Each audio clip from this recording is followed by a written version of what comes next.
Taylor Watch. Welcome back to another episode of Taylor Watch. Happy Thursday. Hey. Hey, everybody. Happy Thursday. We got to think of like a good Happy Thursday jingle. Like we always do kind of the same. We always do the same thing. Hey, everybody. Yeah, and then I stole that from you today. Happy Thursday to ya. Happy Thursday. I do love that though. Big Thursday here. We're coming off of our, hopefully you guys tuned into our 200 Taylor Swift song stream last night. We're recording this before we do that stream, so we might still be there. Yeah, so hopefully we did it. I mean, hopefully we did it, yeah. I have like a weird feeling that we're going to get to like 195 and just like crash out. That's how I feel too. Yeah. Like I know that it's going to be like, I'm definitely going to allot a little bit of time for like studying. Like I feel and I also feel like we need to go into sorry, this literally has already happened, so it's like whatever went on is what went on, but I definitely want to study a little, and I want to I think we need to approach it in a calm way, like because I feel like we both are like rattle. I feel like we got to go like you calm. Go then I go, you and, go like, then try I to go. go in order of the album. Yes. This is what so we'll see how it ends. We'll see how this actually plays out. It might be funny to cut them together of us like screaming over each other. Which usually is what ends up happening, but we're very excited. Thank you for tuning in if you did, and if you didn't, sorry that you missed out, but you'll be able to rewatch on the Taylor Watch YouTube channel. But yes, we've got Grammy Sunday coming up. This upcoming Sunday is the Grammys. So exciting. So lots of music conversation this week, etc. Where Taylor is concerned, she will not be attending. No. Confirmed. There were rumors swirling that she might perform, but no, she is not. Too bad, but I'm not surprised by this. I didn't think she was I wasn't surprised at all because she's not nominated for anything. Right, not nominated. Her album came out after the Grammys submission date had passed. Yep. And there's really just no need for her to get all gussied up for what, you know? Yeah, for what? She doesn't need to present. She doesn't need to, what's she going to sit there and watch other people win? Yeah, like there's no need for that. She's busy at home with her mans. They're taking time off and they deserve it. So. Right.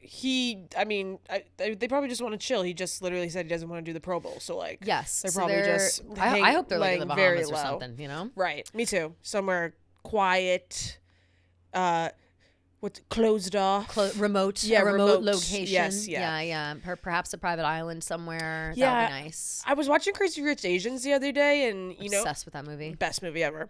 You know how they when they like leave that big boat? Yes, exactly. And then they go to that little thing. I'm like, that's where Travis and Taylor should go. 100%. That's all. I think that was in. It's like in Thailand. I think that was something? Thailand. Yeah, because they jump around a lot in that. Like they kind of. It might be Vietnam, actually. Maybe. They island hop in that movie. I fucking love that movie. God, I love that movie so much. And the books. Probably, yeah. I read the first two, I think. I always am like waiting for more of them to come out. It's such a shame. The story is so interesting. Such a shame that they didn't continue with that. I don't know what it was. I don't know if it was Henry Golding or I know Rachel, what it was. the girl who plays Rachel Chu. Yeah. I know that she had some issues. Well, she had that hilarious on the boat or off the boat scandal. Where she like got renewed to be fresh off the boat, and she like tweeted like "fuck my fucking life." That's right. So she's just hilarious. Yeah. She literally tweeted like "fuck my life. I don't want to do this," like something like that. Which is like show is tragic. Like inherently like a little bit like fresh off the boat, like Asian family. Like it was a little. I could see her not wanting to do a show like that. Yeah, it was very stereotypical. It's like whitewashed, maybe. Whitewashed Asian culture for middle America white people. Yeah, who don't, you know what I mean? Like that I understand, but. Still sad that they didn't come up with more because Rachel Chu, the character, is barely in the others. It's all about other characters like Gemma Chan's character and Astrid. Yeah, I love Astrid. Me too, and they're just really interesting books. So I wish that they would come back. Yeah, me too. They won't be at the Grammys. Kevin Kwan, I think, is the author of that. Kevin Kwan. Yeah, and it's John M. Chu is the director. And John M. Chu, right? Yeah. Oh, hello, John M. Chu. I know. Like, I know you've been busy. Maybe that's why, because he's Wicked? been so fucking busy with Wicked for 5 years. Years in between. True, what year did that movie come out? Like 2015? No, like 2018 or 19. That movie came out. Yeah. And I guess it's been literally that exact amount of time that he's been working on Wicked. So maybe now is the time he'll get back into the series. It's just a shame. It is a shame because it's really good. Great movie. Anyway, so but yes, no Tay-Tay at the Grammys, unfortunately. No Tay-Tay at the Grammys. People that will be at the Grammys, however, Harry Styles confirmed presenting. Woo!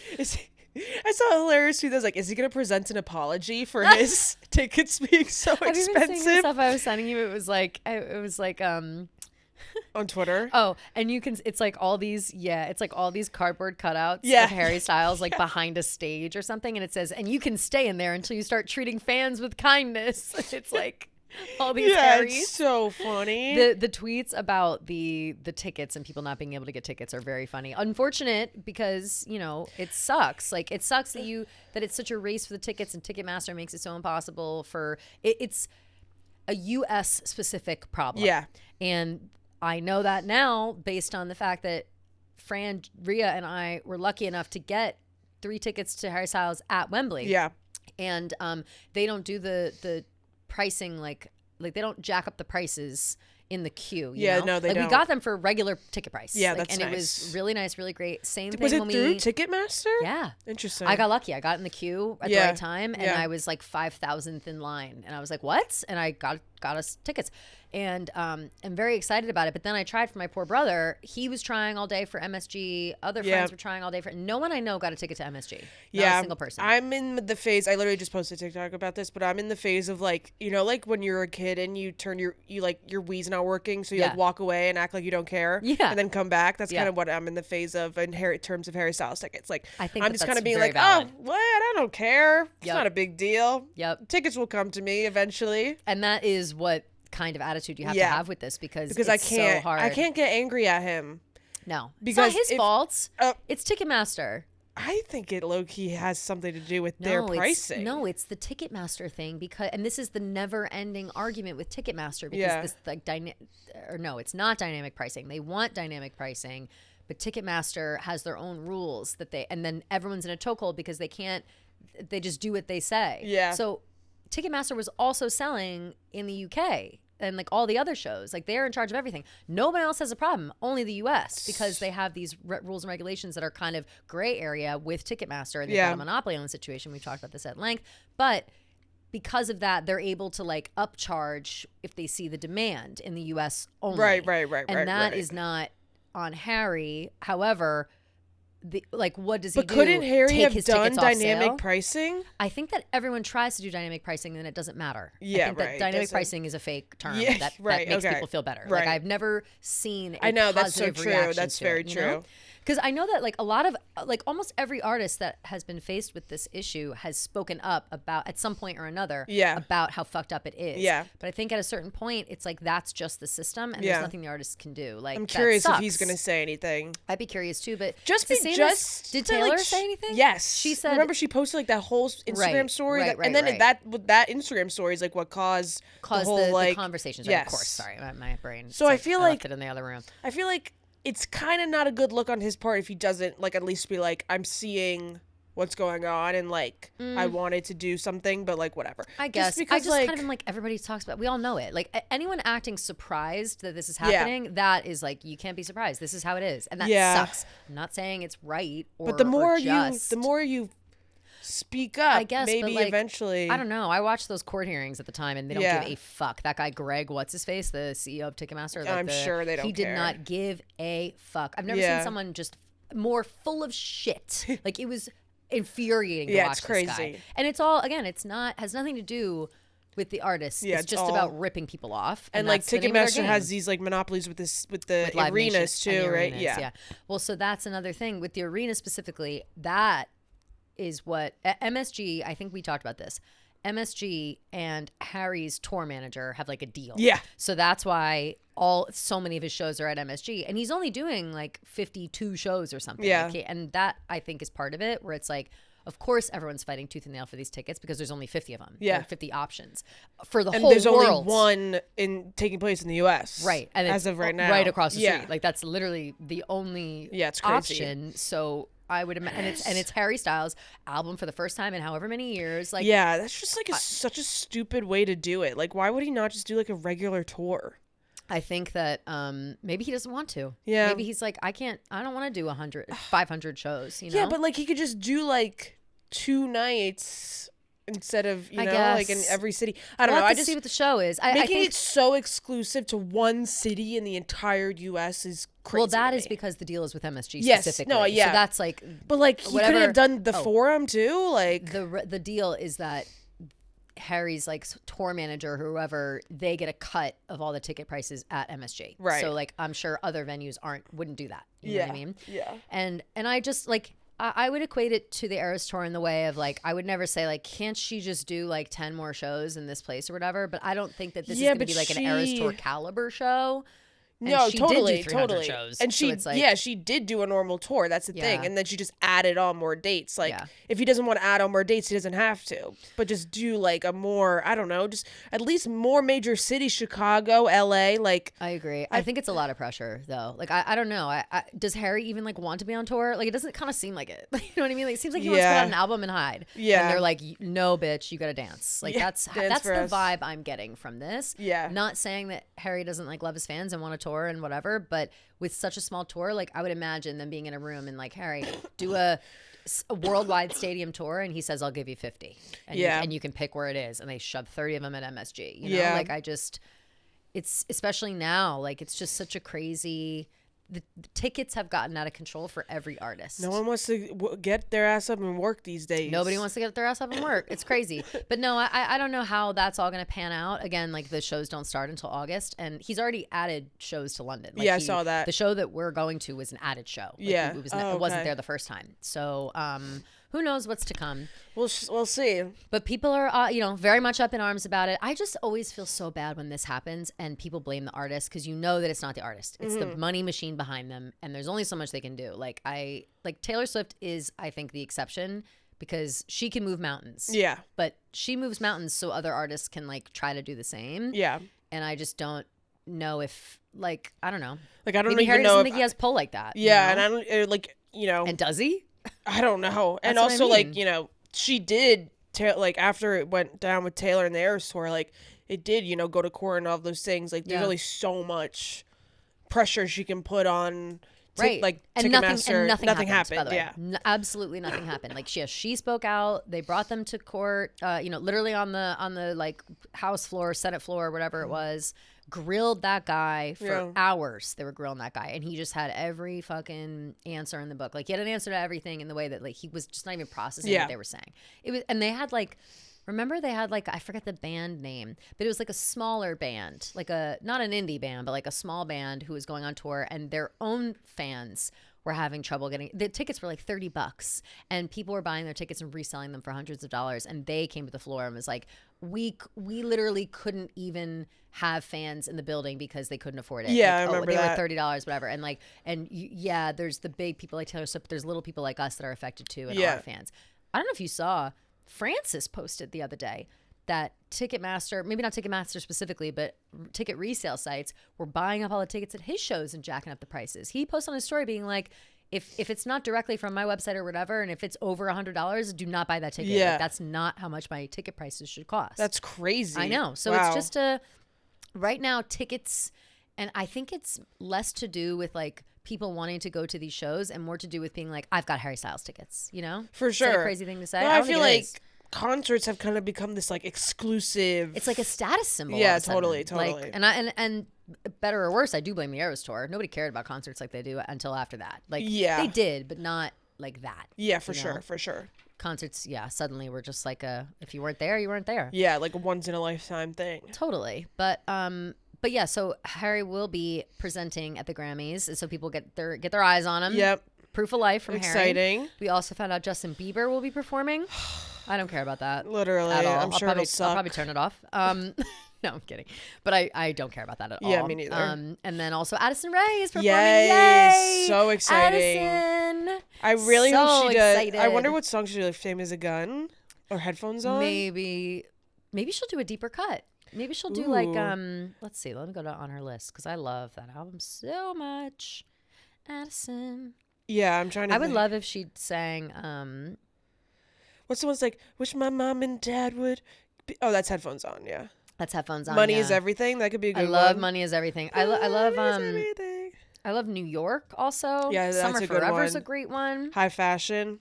I love High Fashion. Yeah, that's a banger. Any of these would be good. I think. And it'll probably end up being Diet Pepsi because everyone knows that, especially because of the Ben Platt of it all. Yeah. You know? Oh my God, imagine he comes out, they do it together. I would love if they did like a duet. That'd be really funny. Well, Ben Platt, I just happened to know we're recording this on a Wednesday. Last night, Tuesday, I went to Hillary Duff with your sister. Yes. And Ben Platt was in the balcony right above us. That's hilarious. It was with his like boyfriend or husband. Jessica said that he was popping off. He was going nuts. Yeah, that's they both so were. funny. I assume his I think it's a boyfriend, not a husband. His boyfriend might be the biggest Hillary Duff fan in the world. Like, I don't know him at all. I know nothing about him, but he was going crazy. Like, he knew every word, every song, dancing out loud. I loved it. Yeah, that's awesome. I love when people who are fans of the artist they're seeing are going all out for them. Oh, yeah. It's amazing. Hillary Duff was amazing, by the way. Quick change from our Grammy talk to talk a little Hillary Duff. What an experience. Like, really all your cool. stories were giving me full body chills. Oh my God. Can I ask a question? Yeah. Was she singing live? No. Yes right? and no. Yes okay, and no. Yeah, There were moments where she definitely was, and there were moments where she definitely wasn't. Not. Yeah, okay. yeah. And I saw some videos on TikTok, and I was like, she is not singing. No. Yeah. Fran noticed that. I have a hard time noticing whether people are lip syncing or not. Yeah. And I really don't care either way. I get swept up in the moment of the show and I don't think about it. But your sister was like, "Oh, the backing vocals are giving a lot of help here," and they were for sure. There were moments like when the music was off and she was just in the microphone. It was definitely just her. Yeah. But some of the bigger, louder moments, right? And you don't have the same voice you have when you're 18. She was a kid. Yeah. It's like Taylor Swift performing a concert of only the debut album. Yeah. You know what I mean? Yeah. Like it was but. She played all the good hits, slipped in a couple of her newer songs, which her newer songs she sang full out. Okay, for nice. Sure. Yeah. And she sounded great. Yeah. She did sound really good. But she has a great voice. She has a great voice.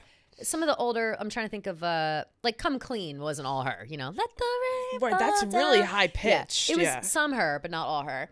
And I have, again, no problem with artists doing this. Like, I think that if it's to put on a good show, it's putting on a good show. I don't need to see. It depends on if you're not known for, like, if you're not Celine Dion, Mariah Carey, I don't care. Yeah. You know what I mean? It's not a big deal for me. Yeah. Taylor Swift has backing vocals for sure. Story, like who cares? But she sings live, like she sings majority live of the whole time. Yeah. But and I would say Hillary, her mic was on. Was her voice? You know what I mean? It was way more. No, it makes sense. It makes sense. I'm not. She's trying to give her any no shade. Yeah, no shade. No shade but at all. It was at Brooklyn Paramount, a very small venue, but they oversold it like by far. It looked like it was insanely packed as fuck. You couldn't even I could barely dance in my seat. By the time Fran and I got there, we had dinner across the street. By the time we got there, the coat check was closed. Too many coats in there. Shit. Because we had to wear our coats the whole time. Oh damn, Puffy. that's I was brutal. wearing that big white fluff I had. Yeah. And Jessica was wearing a she puffer. Had her puffer, her super puff. Yeah. So we were both we had it on our arms low to not cause a stir, but we had to just dance in our spots. It was only an hour. She did 15 songs. Right. Okay. It was not long. I was home in bed by 10:30. Oh, so it was wow. Yeah. Nice. She went on around 8:40, I think. So we were out of there by 10 on the subway immediately. We booked it out of there. Yeah. And because we couldn't check a coat, so people had to go do that. And the people that had rushed the front, they were stuck in there. We were kind of close to the back, so it was a quick way out. Damn. But even being in the back, it's still, we saw the whole show. It's not like we felt far away. It was a small venue. And Brooklyn Paramount's great because the GA is slanted. Yes. So even if you're standing in the back, you still have a nice view, which is good. And it was amazing. And she really venue. knew. Yes, great venue, and she really knew her audience.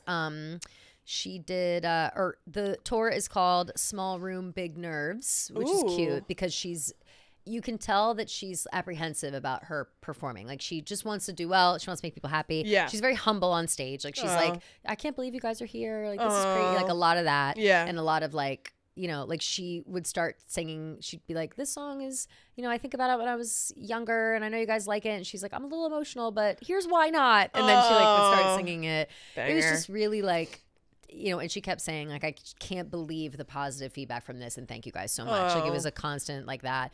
And she just sounds like herself when she talks. She sounds like Liz McGuire still. Yeah. So everything is just so I can't believe you guys are here. Wow, yeah. I'm really nervous. That's so cute. It was really endearing. Well, and yeah, humble. I mean, it's a big feat to, not put out any music for such a long time, not do a tour, whatever, and then all of a sudden try to come back onto the scene. And She's killing it. She's killing it. She's doing great. Rumors think that maybe maybe this is like a tour before a tour. Like, because the whole album is not out yet. There's only like a couple singles kind of maybe test to see like test what to see the interest. Yeah. I would say that I think she could have sold out 2 or 3 nights at the Brooklyn Paramount. Yeah. I think she could maybe sell out like a night at MSG. I'm not sure. I don't know if the fan base is big enough for like a tour. Right. But like an arena tour. Yeah. I'm not sure. She'd have to keep all the old songs. That's the problem. Because the audience was everyone my age. I could see her doing like a outdoor stadium tour, like the way the Jonas Brothers did, like PNC and that's like all those different. That's when I saw her the first time. Like when she went on tour for Metamorphosis, that was what she did. Yeah. Because she's my, I forget if I've said it 1,000 times. Sorry for repeating myself. She's my first concert ever. Yes. And that's where I saw her. And it was like it was amazing. Like so good. So I would love if she did like a little summer stint. Yeah, that'd be awesome. Doing stuff like that would be great. But yeah, she was great. Everyone in the audience was my age. Like it was very much a millennial room, not a Gen Z or in sight. Like literally, I don't think anyone was under the age of 30. Like wow, not at all. And I know all of those songs pretty much. There were a few on your story that I was like, wait, do I know this? Yeah. Like or the one that. No, I actually even do know that song. The one that she sings in the movie. Here, Raise Your Voice. Yeah, Raise Your Voice. So I didn't know those because I was a little old. Yeah, loved that movie. Yes, she was very emotional. She loved that part. Yeah. But I was feeling bad because I was like, damn, I haven't seen that movie in forever, and I was a little old by the time that movie came out, so I wasn't like watching it on repeat. You know? I think I was like, I might have like just gone to school or like I was in high school, drinking beer. But like all the songs on your story, like I knew. Yeah. So I feel like I would have. I only posted like the good stuff. The good ones. Favorites. Yeah. And I also have a really hard time. You guys know this about me, taking videos at concerts because I'm scream singing and I'm not paying attention to where the camera is. Yeah. Like, I know. I was noticing that. Like at the end of every video, your phone would be like. Did you see me in the thing? Like the why angle all these would videos just go like sideways. Yeah. Well, because what I was doing was I was clicking the side, thinking it would turn off, and then I would go, but it like takes a second. Oh, that's funny. Yeah, okay. Whatever.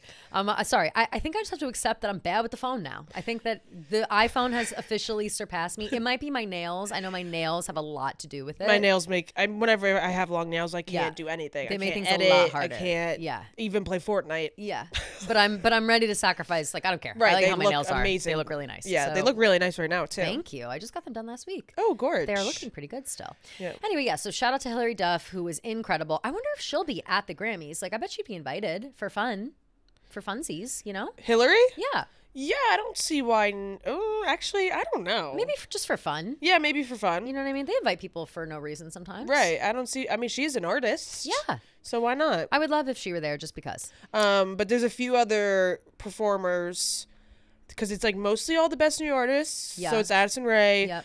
Alex Warren, Cat's Eye, Olivia Dean. Mm-hmm. I'm very excited for Olivia Dean. Somber, which I'm very excited for. About the Marias, who I love. So who do you think is going to win this category? Seriously. Best new artist. Yeah. Like really think about it deeply. I really think it's going to be Cat's Eye, and I'm going to be pissed. I would also be pissed, not because they're not good. But here's what Are they even that? Like, I don't think they're that. I'm kind of in the camp of like I'm losing my love for them a little bit because I still respect them for their grind, and I think that they're all so cute, and I love the way they dress and all of those things. They're amazing performers. Yeah. Their songs suck. Yeah, I don't know a single Cat's Eye song. Like I couldn't tell you one. Yeah, right now. Like off the top of my head. Their I'm most sure if I heard popular one, song is that song "Gnarly," and it's probably the worst song on planet Earth. I hate the dance that goes with it. The song "Gnarly" and the like stuff that came along with it was very like TikTok to me. Oh, like, too TikTok so specific. TikTok. Like when that video of those model, or maybe it was the girls from Cat's Eye like doing the gnarly thing like back and forth to each other at like an award show. I forget what it was. I don't know. Maybe. It was cringe and I didn't like it. And I was like, those are, you might as well. Like that's what it looked very, like to me. Very like, it TikTok dancing. Dumb as fuck. And then they just came out with a new one that's like very gnarly-esque in the terms of like the lyrics make no sense and it's like a really abrasive beat and like I don't know. I feel like they're going down a very strange path. Like just catering towards techno? Like I wouldn't even describe it as techno though. Just like garbage pop. Like Well, we're watching K-pop fail in this way. Like we're K-pop stans in this house, and I hate to compare K-pop groups, but like Cat's Eye's not they're K-pop. Not K-pop? No, they're a girl group, but they are from between Hybe and the other. I can't remember the name of the other big conglomerate, but they have K-pop like producers and backing and stuff, but only one of them is Korean. Oh, they're not technically wow. This whole time I thought I put them in like with Twice and Blackpink. And no, yeah, because they're considered like an American girl group or like yeah. Well, then they really got to step it up because I was giving them a lot of slack for like doing their best as a K-pop group and I was about to compare them to Pink Eye. Blackpink. I'm dead. Who is like the best K-pop girl band I've ever heard in my life. Not even just K-pop, like pop band. I think Blackpink deserves so much more fanfare and attention than they get. They obviously get it all over the world. Yeah. I think in the US they're severely underrated. Like people don't talk about them enough. They're so fucking good. Yeah, love them. Love those girls down. Cat's Eye. But you know who I'm also kind of nervous that's going to win it? Alex Warren. I'm the most nervous. Yeah, just because like Ordinary was the biggest song on planet Earth. It was the biggest song ever, but he does only have one song, and the song's not that good. It's like Imagine Dragons. Right. Oh yeah, no, none of these girls. Yeah, okay.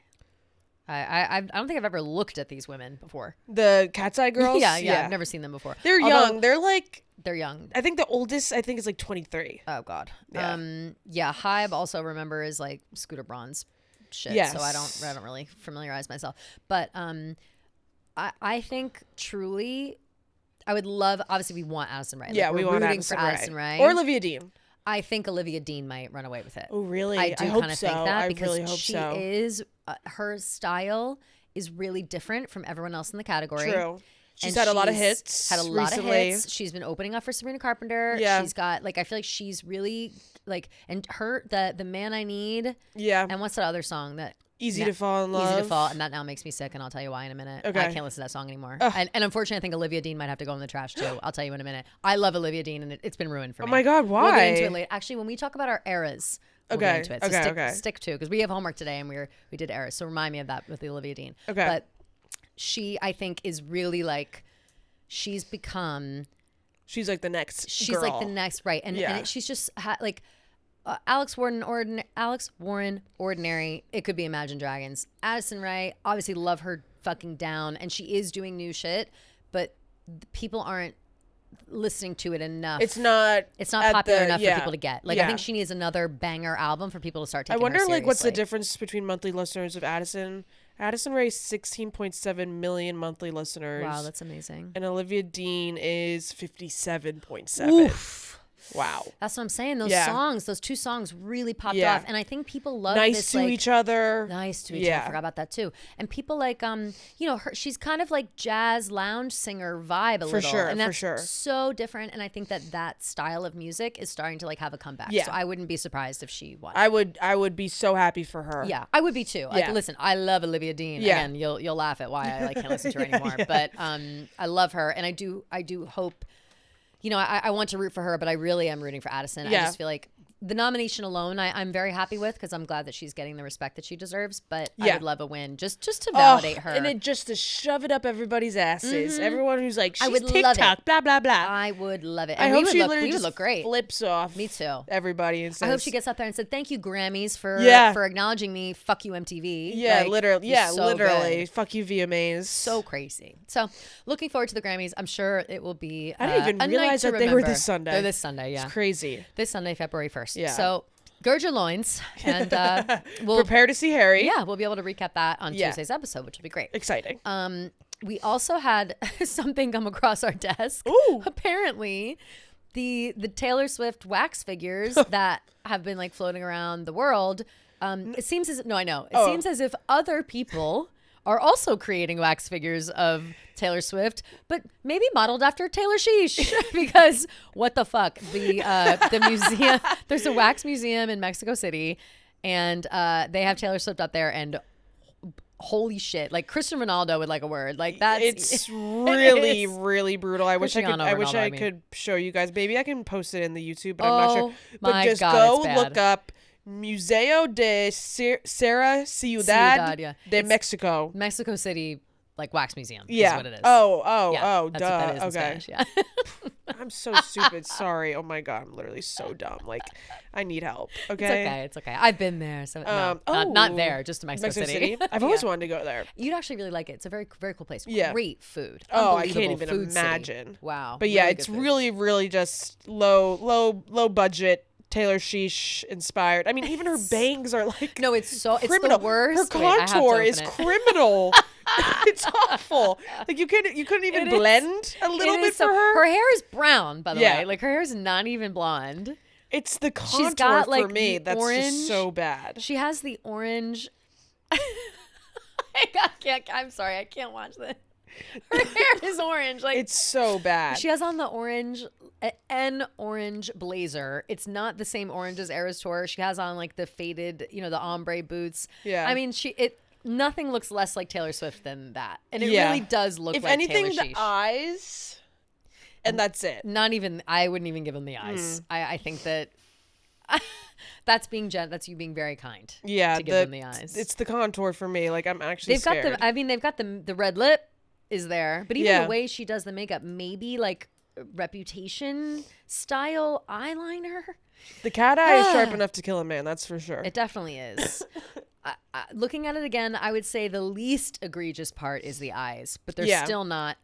You got to go see it. It's a sight to behold. So, and it just TBT to when we tried to go see the fucking Madame Tussauds, and they literally tried to make us sign away our lives. They were like, please give us an arm and a leg before you step foot in our location. Okay. We shouldn't have even asked. I know, we should have. We should have just went and just went there recording. And been like, Yeah. Oh, whoops, we can't record with our cell phones. Yeah. Everyone on Earth is recording. Who the hell has not gone to Madame Tussauds and has taken a video or picture? Everyone on Earth. I have an entire photo album on my Facebook of photos of me with every single wax figure in that place. So... Yeah, those pictures were so funny too. Hilarious. But that pretty much wraps up in terms of Taylor news. Oh, we will say there was there are unconfirmed reports about like the fallout from these like alleged text messages and whatever. Unconfirmed reports being like Taylor wants to stay out of the drama. I don't think that like that needs to be confirmed or not. Of course, she'd want to stay out of the drama. Yeah. Like, who knows if that's whoever I feel like said any that, normal person doesn't particularly want to be involved in all this stuff that's going on. No, of course not. Especially with like the texts, your own personal texts being violating. It's violating, subject to interpretation for people that don't know context or tone or whatever. Yeah. So I would imagine that. And that's, I think, all we'll say about it moving forward. What else will we ever say? Yeah. Like it's just, what a mess. Absolute mess. Seriously. Still is a mess. We're still waiting for this, the court case in March. Yeah. So we'll have to see how it plays out. Yep. All right. Shall we get into some homework? Yes. Woohoo. Okay. Let's do it. We have 2 bits of homework for you guys today. The first one, we're doing a draft of the songs that Taylor is featured on. Yes. Which is going to be great. And we've got 14 songs that we've included. A couple of them we took off because we were like, that doesn't count. Like Safe and Sound, right? Is that the name of it? No, we have Safe and Sound on there. Remember to make it 14? Oh, I thought that we add. Okay, yeah, you're right. I don't know why I thought. Because it was 13. Yes, you're right. So we added Safe. So that was right. That's a good example of we almost took off Safe and Sound, but then we added it back to make it even. So yeah, because there would have been 13 songs without it. But I'll read the list of the songs that we're using. Okay. Renegade, Gasoline, This Is What You Came For, All Caught, Safe and Sound, Two Is Better Than One, Highway Don't Care, Half of My Heart, Both of Us, Babe, Joker and the Queen, Best Days of Your Life, Birch, McCavity. Okay. Which is hilarious. And then sorry. Yes. Yeah. Perfect. Did I miss any? No, you didn't. I was just reading it from your text, so it was out of order. Great. So, shall we kick it off? Yeah, let's do it. Who should we decide goes first? Want to rock, paper, scissors? Sure. That's fun. Fun. Are we ready? Wait, are you end shoot or rock, paper, scissors, shoot? I'm rock, paper, scissors, shoot. Okay. Yeah. Ready? Yep. Rock, paper, scissors, shoot. Oh, nice. Okay. Okay, cool. I get to go first. Yay. Yes. All right. My first choice is going to be... Dun, dun, dun, dun. Wow, I can't decide. I'm gonna choose "Babe" by Sugarland. Wow. And this was also one that we almost left off because Taylor obviously put out her own version of it. But the Sugarland version existed forever before that, and I love that song, so I choose that. So that definitely counts. Mm-hmm. For me, I'm going Renegade. Nice, good one. That's definitely by far my favorite one. Totally. Next, I'm going The Joker and the Queen. Wow. I love that song. The Joker and the Queen. I honestly couldn't even tell you how it goes. It's Ed Sheeran, you know, so you know how I love that shit. Right. Number 2, I'm going to go Gasoline. Ooh, of course. You love a Haim the Band. Do I really do love a Haim moment. Same. That song is really slept on too. It really is. You took it back. But you didn't let. I don't know the words, honestly. I don't know the words. You did it bad. I know it's like gasoline at some point. You showed your ass. Something like that. And then you took I know that back. they all wear matching outfits for that performance. And that's what I like most about it. It's really good. Yeah. Okay, next, I'm going to go. This is what you came for. I can't believe I forgot about it until there. Okay. Sorry, I'm writing it down. No, you're good. This is what you came for. And then that was actually my third choice too. So I'm gonna go the Alcott. Ooh. That song is so sad. The Alcott is a really, really good song. And it's really good. Yeah, it is. All right. I will go with Half of My Heart. Banger.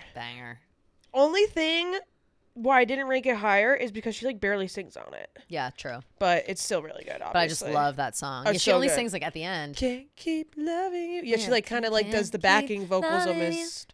With half of my heart. Okay, so then I'm gonna go Safe and Sound. Ooh, good one. I like Safe and Sound. Me too. I just love it because it's, you know, obviously reminds me of the Hunger Games. Of course. And anything Hunger Games is good to me. Good to go. All right, I'm next going to go Best Days of Your Life. Okay. Which, you know, can I tell you a funny story? Yeah. That song, and I maybe have talked about it on here before, but I combined that song, or so I thought. I combined Best Days of Your Life, Kelly Pickler. Yes, I remember. With a Taylor Swift song. The best day. I was like, the best days of your life with me. Na, na, na, na, na, na, yeah, I remember we were doing Sporkle and yes, but it turns out like she has a cover of her own version of that song, or I've heard her perform it or something. Right. Like, her having written or been a part of that song or featured on that song or whatever makes so much sense. Why I confuse it. Yes. I like mix it up in sound. It like. I forget what it is. I'll figure it out later. I can't remember, but I remember like playing Sporkle and you were like singing that song, thinking that it was a different one. Yeah. And it's always in my head like that. But I do love that song, and I love Kelly Pickler. Yeah. Okay, I'm gonna go 2 is better than 1. Good one. Can you remind me how that goes? I can't remember. 2 is better than 1. That's it? Yeah. Oh, I know that. Baby, 2 is better than 1. I didn't know that was it. I thought that was like a Backstreet Boys song, low-key. No, and it's I forget who it's with. It's Boys Like Girls. Yeah, Boys Like Girls. Yeah. Mm-hmm. That's a banger. Yeah, it really is. Okay, I'm next. Yep. I'm going to go Birch. Okay. Which is a song that I did not know about at all until I was going to listen to Renegade recently. Banger. Which turns out I think Renegade might be my Renegade era. You know what I mean? Like, unfortunately. Yeah. Where Renegade's the one where it's like, do you really have to talk about timing in times like these? Let all your damage me. Carry your baggage up my street. Make it your future history. It's time. Yeah, banger. I'm in my Renegade era, unfortunately. It's not positive. Uh-oh. Uh-oh, y'all. I didn't know Birch existed until today. Birch is a really good song. Yeah, I'll have to listen to it. I might be more in my Birch era now that I'm thinking about it. I was listening to them both back to back, and I can't remember which one I was. I'll have to listen to it because I don't know how that's. I'm pretty how sure that like didn't cross over my desk. Yeah, it's got like Bon Iver on it. It sounds like an Evermore track. Yeah, like it's a really good song. Maybe I'm not the Swiftie I think I am. Maybe not. Okay, 6. I'm gonna go Highway Don't Care. Woohoo! The Highway Don't Care. I forgot all about that song. Yeah, banger too. Okay, so then I guess I will choose the only one left, right? No, there's how many left? 2 left. How is that possible? Because there's 14. Oh, right, remember? right. Yeah. Oh, then wait, I gotta think about everything we said. Do you want me to read you what you have? No, because I'm trying to find the one. I don't want to say the one that I don't want. Oh, right. But I think that we've got the rest of them. No, there's another one. I don't want to tell you what it is because you're going to take it. Wait, and I also feel like I should get last choice because you got first choice. Okay, fine. You can go double. And I get last choice. Okay, I'm taking both of us. Yes, okay. I discovered right when you said it. Then I have McCavity. McCavity. Which is very apropos because I do love cats and I do like the song McCavity. So whatever. I've never seen Cats. Oh, you got it. I don't even know what it's about. I know. All I know is memories all alone in the moonlight. That's a beautiful song. Yeah.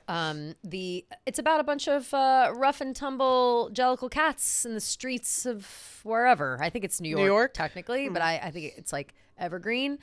But yeah, they're just trying to live a life. It's like I would equate it to like Rent, but with cats. Okay, interesting. And like as a cat lover, I feel like maybe I would love it, but I think you would. I'm so jarred by the CGI of the movie that I don't know. The movie is bad. Yeah. Like the movie is not good. I'm recommending you see the play. Okay. The play is worth seeing, I think. I'll read our final lists. Okay. So Kelly, you have Babe, The Joker and the Queen, This Is What You Came For, Half of My Heart, Best Days of Your Life, Birch and McCavity.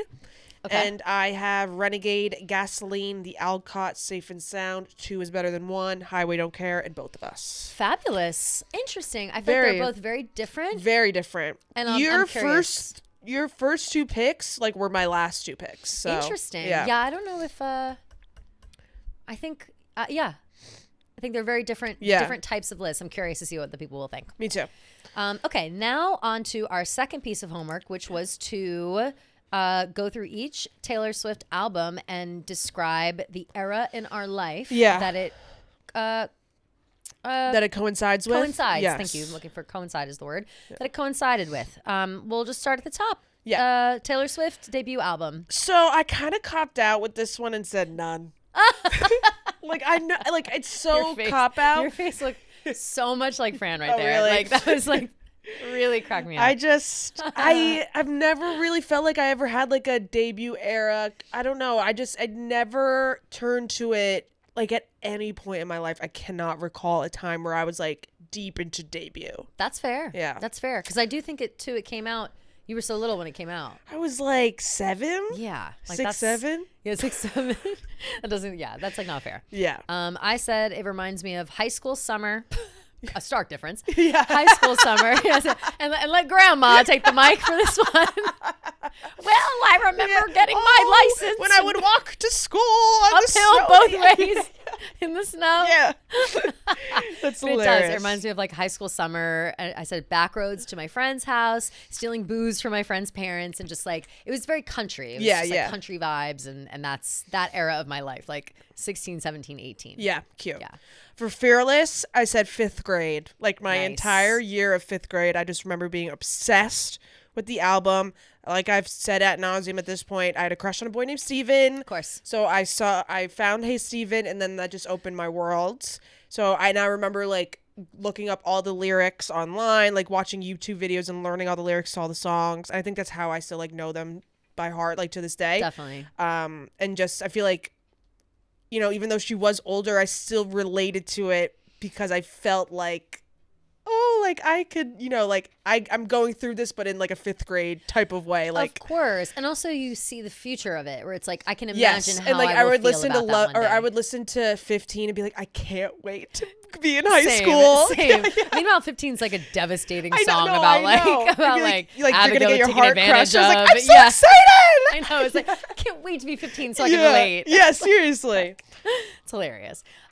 Fearless for me, I said was very similar to Taylor Swift's the debut album. I said, but a little more mature and introspective for me. Even though Fearless, I wouldn't necessarily categorize as that, but in comparison with the debut for sure. Yes, I said at this point when Fearless came out, I finally felt like I was listening to music where it was written by someone who knows how to express my personal heartbreak. That's when I started being oh, I get these feelings on a molecular level. Yeah, more than just I yeah. like this artist and I like these lyrics. It's oh shit, she's putting things into words that I didn't know how, and I'm now starting to appreciate that. Right. For Fearless. That did not happen to me, unfortunately, for a little while. So for Speak Now, I said middle school, 7th, 8th grade. Specifically the song Mean. because after me and my 7th grade boyfriend broke up, I listened to that song nonstop. Also, Better Than Revenge. Of course. I remember being like in the back of the bus on the way like back from school. Yeah, of course. Singing that song and like pointing at this girl who was hooking up with this kid that I liked on the bus. No, like, of course. If you didn't have that moment growing up, like, where were you? Where, like, you didn't have a childhood. You were either calling a girl a slut for liking your crush with the song Better Than Revenge, or you were getting called a slut behind your back by some other bitch that's mad that you're talking to her man. Like, that's a canon event. So when she changed the words, I think people were like, wait a minute, I went through all that trauma or otherwise, and you're going to change these words? No way. Seriously. Let me Speak Now album. I want to see what year this came out.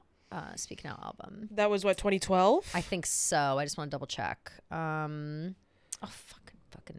Nothing is easy to search, Gia. Yeah, I'm telling you. Album release date. Why is this so hard? Yeah, 2010. Okay, which yes, makes sense. Yeah. So, now I gotta get back to my note. Again, I'm 100 years old. Sorry. You got it. All right, I got it, girl. All right, Speak Now. This reminds me of driving angry. Feeling misunderstood by everyone but Taylor, because it was right when college started, and I had like a little bit of a rocky start in college at first with people. Feel that. And I said I had new friends and new beginnings and new lessons learned. Ooh. And Speak Now really was like, had me feeling confident in my upset at times, like Better Than Revenge and Dear John. Yeah, Haunted, right? It had me feeling like, I'm allowed validated, to feel like, validated, like angry and sad and pissed at people who have wronged me. Like, right. Thanks, girl, for opening my eyes. You know? Yeah, for sure. And I feel that with Red. Yeah. I feel like Red was kind of the first time where I was like, okay, like she is expressing all of her emotions in such like an honest way. I feel like I can relate to her the most at this time, like when Red came out. But I feel like it was a little bit more later when I was really getting into it, because Red came out in 2012, right? Yeah. So I was I think it was like either freshman year of high school, maybe a little bit of sophomore year. But I remember listening to Red like nonstop all the time. Specifically, your least favorite song, Treacherous.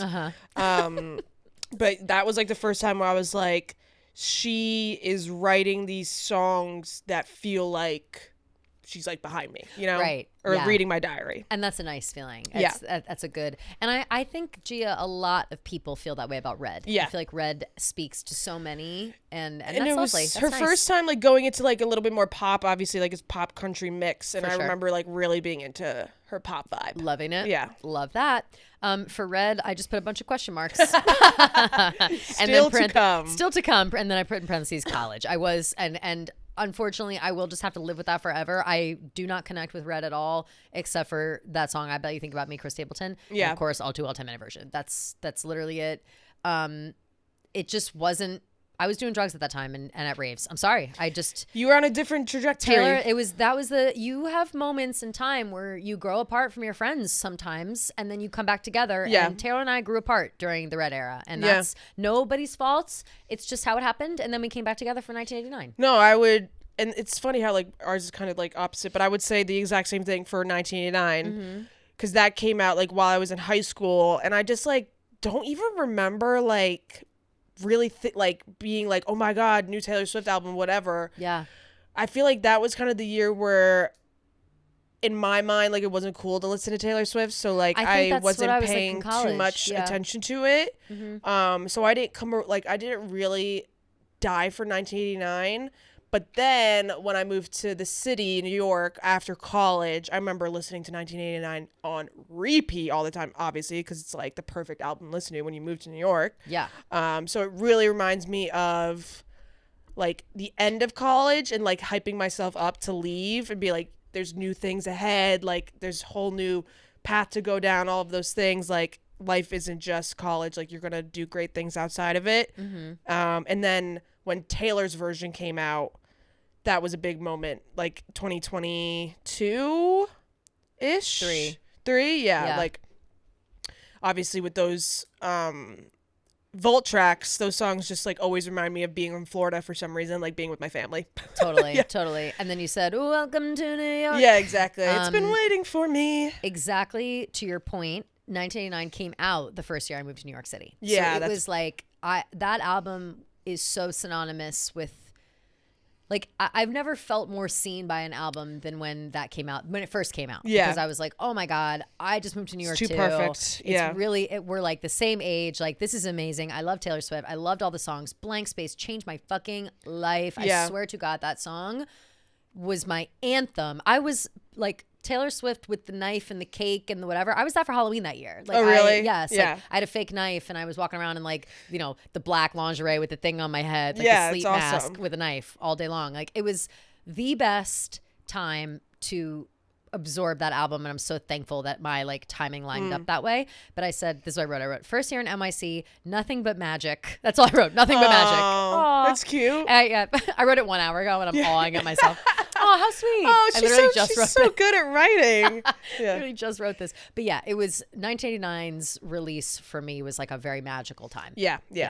And then Rep is kind of what made me get back into Taylor. I've talked about this before, but I remember listening to the album, walking to class and being like, oh shit, like this is like nothing I've ever heard her do. Big experiment. I really respected her for trying something new. So it really reminds me of like 2018, obviously when it came out, 2017, 2018, because I was listening to it so much then.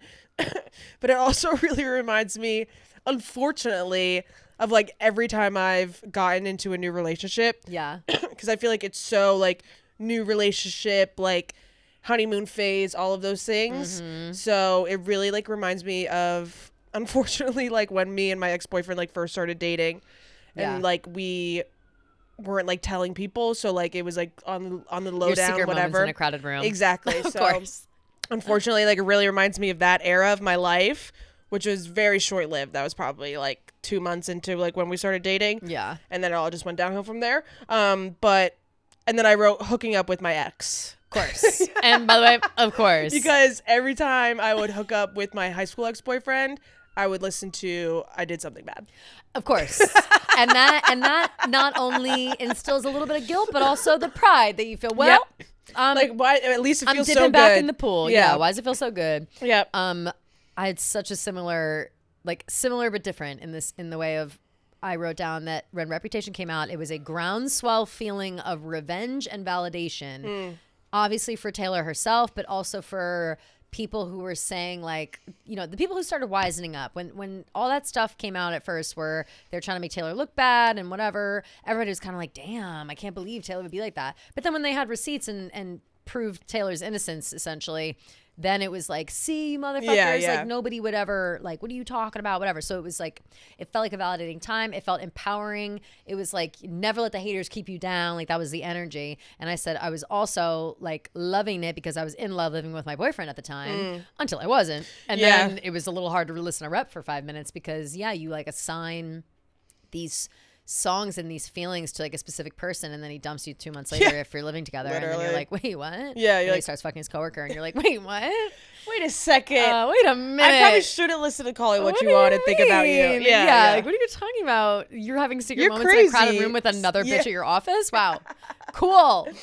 Love that. I'm over it though. Like, don't worry about it. I'm over it. I don't get triggered every time I hear it. Yeah, not even close. Yeah. But yeah, so Reputation, while my probably like, you know, a top 3 favorite Taylor Swift album of mine, does come with its dark corners. Yeah, but I embrace them. I do, because it's such a beautiful album, and even I feel like that's kind of how Reputation is as an album. Like, it has this presenting front, but it has the dark corners for sure. Yeah. So, so for Lover, I said, like, I mean, obviously I know, like, it came out in 2019. It actually like was kind of perfect for the way that my life was feeling, because I was dating a guy who was in college and I was a senior, or because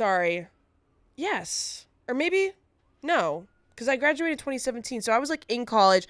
He was still a year before me, a year ahead of me, but we were like on and off for so long. Wait, I'm sorry, you graduated high school in 2017? Yeah. just needed to continue. Yep.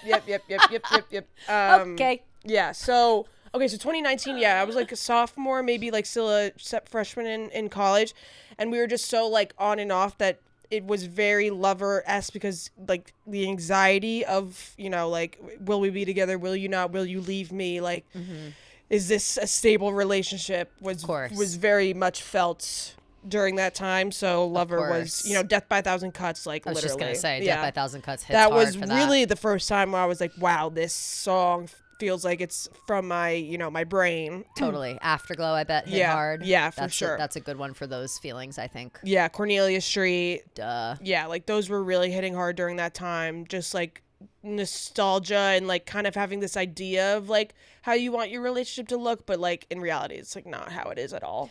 For sure. Yeah. I for Lover had it always makes me think specifically of late August and fall. Even despite it coming out in like June, I think it came out in like early that year or whatever. Yeah. I actually didn't look up when it came out, but it definitely came out in the summer because I remember driving home from the Jersey Shore and listening to it. Yeah, I think it was early summer though, right? Like it had been out all summer.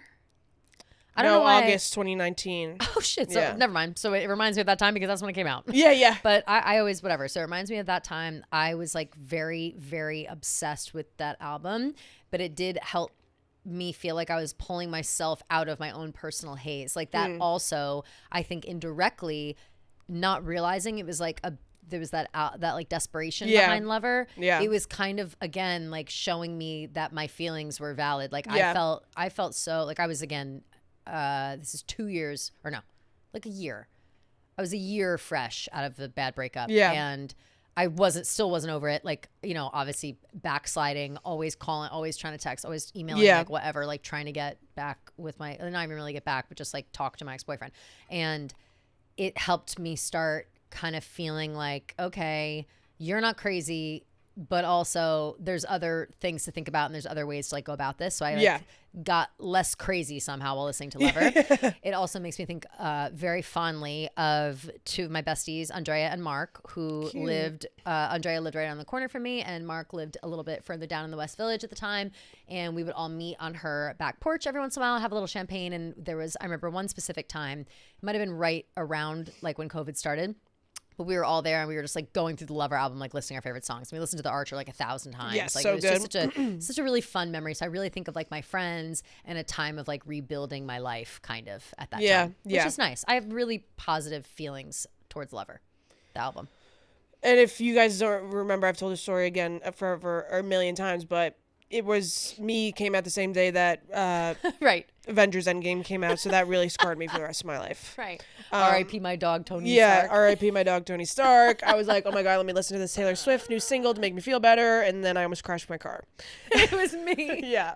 Imagine. That's one of my favorite stories of yours, like so by far. Funny. So hilarious. But Folklore, I mean, obviously Folklore reminds me of my COVID era. Yeah. Like so much. I remember either we were driving to Woodbury Commons. I think me and my mom drove to Woodbury Commons like right when I opened back up. And I made her listen to the entirety of Folklore album on the way there and on the way back. Oh, and, like even when it was over, she was like, "Are we really gonna listen to this?" I was like, "Yes." You're like, "Yeah, bitch, we are." This is like when I really entered my Taylor Swift obsession. I remember wired headphones on my couch at midnight when Folklore came out and like literally ascending. And that was the first time I ever went onto my notes app and like wrote down all of my thoughts about her album, like each song and like individual thoughts and being like, I just can't believe this album is the way that it is. Yeah. So yeah, it really reminds me of COVID. Same. And it really reminds me of like hanging out with my friends and like my friend's house. And like, because like obviously we couldn't do anything, so we would just like be like doing house parties, yeah, and just like, you know, it being like 3 a.m. and we just turn on Folklore and like being drunk and like listening to it and being of course. Ugh. Folklore really is. I have the same thing. It was my COVID blanket. Like, Folklore came out and it was like, and remember, everybody knows, but Folklore came out August of 2020, so we still had like several months of COVID before it. And it felt like a gift. It felt like a fun surprise. It felt like exactly what we all needed. And it was able to transport me into like a fairy tale. Like it really did its job. Like, I think as far as the conversations Taylor has had about Folklore, whether in Long Pond sessions or otherwise, she wants it clear that it's like storytelling and you know, not necessarily real experiences, but you know, obviously now it's like, are you sure? But at the time, it was very much like I made up all these stories. Here they are. And it was very much like escaping into a good book. And I loved just keeping it on repeat all the time. And same thing. It was obviously still COVID. So I was still going to Andrea's back porch and me and Mark and Andrea and everybody would come by and we'd sing folklore and just do whatever, drink champagne, bang our pots and pans for the first responders at 7 p.m. and then go home. You know, it was such a nice, it really was like there for us, I feel like as fans, like it was just like, oh, at least I can listen to folklore. Yes. You know? Yeah. It was definitely like you said, COVID blanket. Yeah. COVID blanket, big time. Evermore reminds me, obviously during the time. So I was in college, but we were home from school. So I think because it came out during Thanksgiving, like November. Yeah. So or no, I think it came out, I'll tell you. Or maybe November or December. I think it came out December like 4th. Yeah. December 11th. Okay. So I was home from school at the time, and I remember picking up all of my friends and driving around when the song came out. It's so funny because I remember Cowboy Like Me playing and me being like, this song stinks. Oh, is that crazy? Yeah. No, that's nuts. Yeah. Because it was country. Wow. So like I was like, and you weren't in the mood. No, I was not in the mood at all. Country is so specific for your mood, I feel. Yeah. At least I feel that way. And then like 'Tis the Damn Season became like my friend group's like song. So that it just always reminds me of like my friend group and you know, hooking up with your hometown ex, even though like that's not what it's technically about, but you can definitely make it like feel like that. Parents, yeah. So like when we all first heard that song in my car, we were all just like looking at each other like, is this play about us? I know, like literally, by the way, and everyone thinks that like it's always about Evermore. Is it not about? Is 'Tis the Damn Season not about hooking up with? I think it's about like just like being like home she's and doing like all your home shit. Yeah, like I think it's about like she's like a star and she like comes home and like they have like this on again and off again, but I always thought it was about like a situationship that you like. I always just thought it was like coming home and hooking up with your people that are at home because it's like convenience of location. Like I never thought of it as like you're famous, you're not. Like we can call it even. You can call me babe for the weekend. 'Tis the Damn Season. Like I'm just trying to think of the words. Like no, it's definitely like it's. But I feel like it has more of like the one that got away. Yeah, like we're not together and this will never work, but we might as well because it's 'Tis the Damn Season. You know exactly. I mean? Like, that's always how I'm staying at my parents' house. The road lot taken looks real good now. It makes me think of one of my like ex-boyfriends from high school who I like one time. This is so crazy. I like one time years later. Like we hung out. I don't even know how. I think I was already drunk, like leaving somewhere. And I was like, what are you doing? And like literally showed up at his side. It was the craziest thing I've ever done. We've never spoken since. Like it was a really, really weird thing for me to do.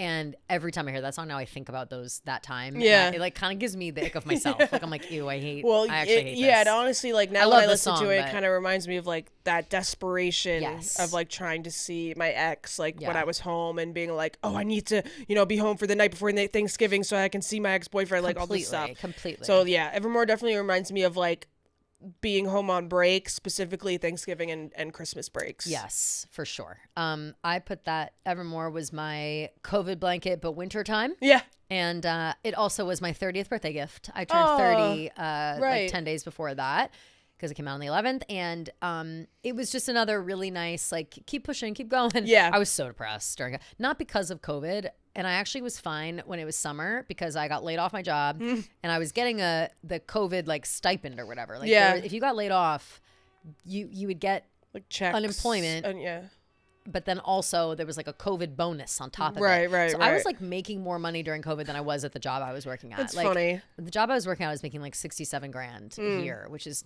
that's wild and disgusting. And I was living in New York City, living in Chelsea. This is up 2019 or literally March 2020. I got laid off that job.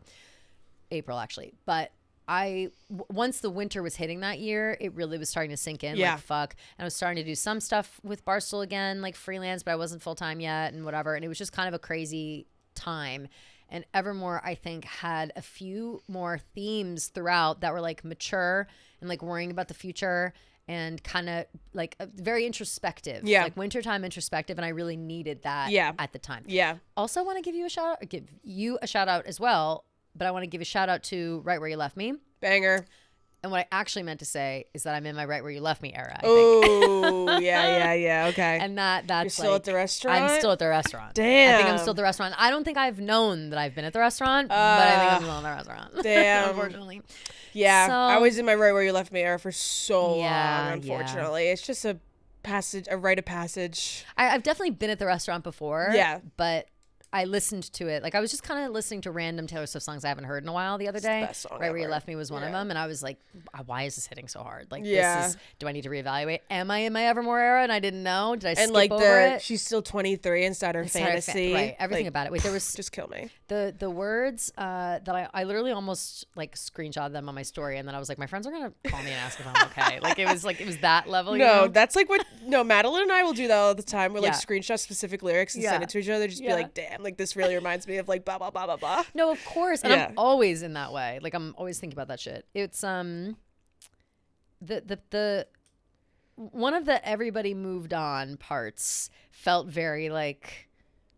Yeah, everybody moved on. I stayed there, dust collecting in my part. pin. And I was just going through to like read through, but I'm sure that you got a wife somewhere, kids and Christmas and I'm unaware 'cause I'm right where you left me. It's this part, the matches burn after the other, pages turn and stick to each other, wages earned and lessons learned, but I'm right where you left me, help them at the restaurant, sitting in the corner I haunt, cross-legged in the dim light, they say what a sad sight. That part, I was like, is this fucking play about me? No, like I really felt honestly that way. like such a heartbreaking It really song. is. Like I could cry right now. I know, me too. I just got full body chills. chills. So, like, relax, but like, no, it's okay. I'm getting mine at any moment, so I feel you. But yeah, that you just reading that like literally. No, I'm like tearing. I'm like, all right, actually, let's stop talking about this now. Yeah. But it really like Evermore really hits when it fucking hits. Yeah, it hits for sure, And shout out, what an album. Yeah, big time. Okay. Midnights, as you guys famously know, Midnights did not connect with me when it came out, 2022.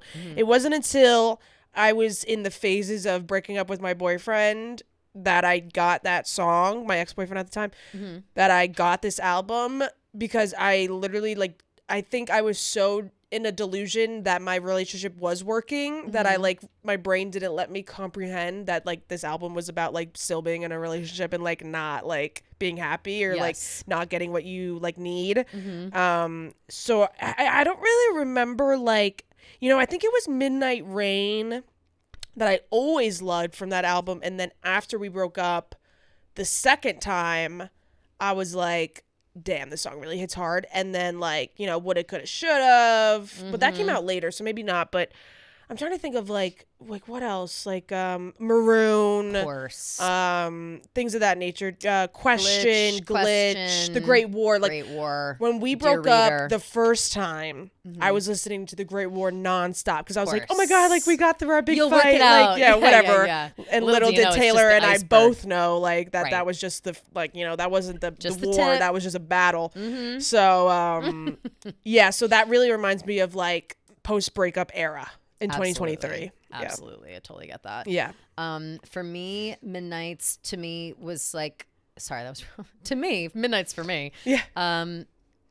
It was kind of like I had just moved into my new apartment. So I have a new apartment, new vibes, ready to party and forget about the last few years. That's what I wrote down. For sure. And that's really how I felt when Midnights came out. I was like, yeah, let's fucking get after it. Let's let ourselves have some fun in the night. Yeah. And yeah, we'll get a little moody with it, Maroon, etc. Yep. But ultimately, let's just lay it all out there. It's me, hi, I'm the problem. Right. I want to live in this lavender haze. You wanted it comfortable. I wanted that paint. Like there's so many lines in it that are like, I know who I am.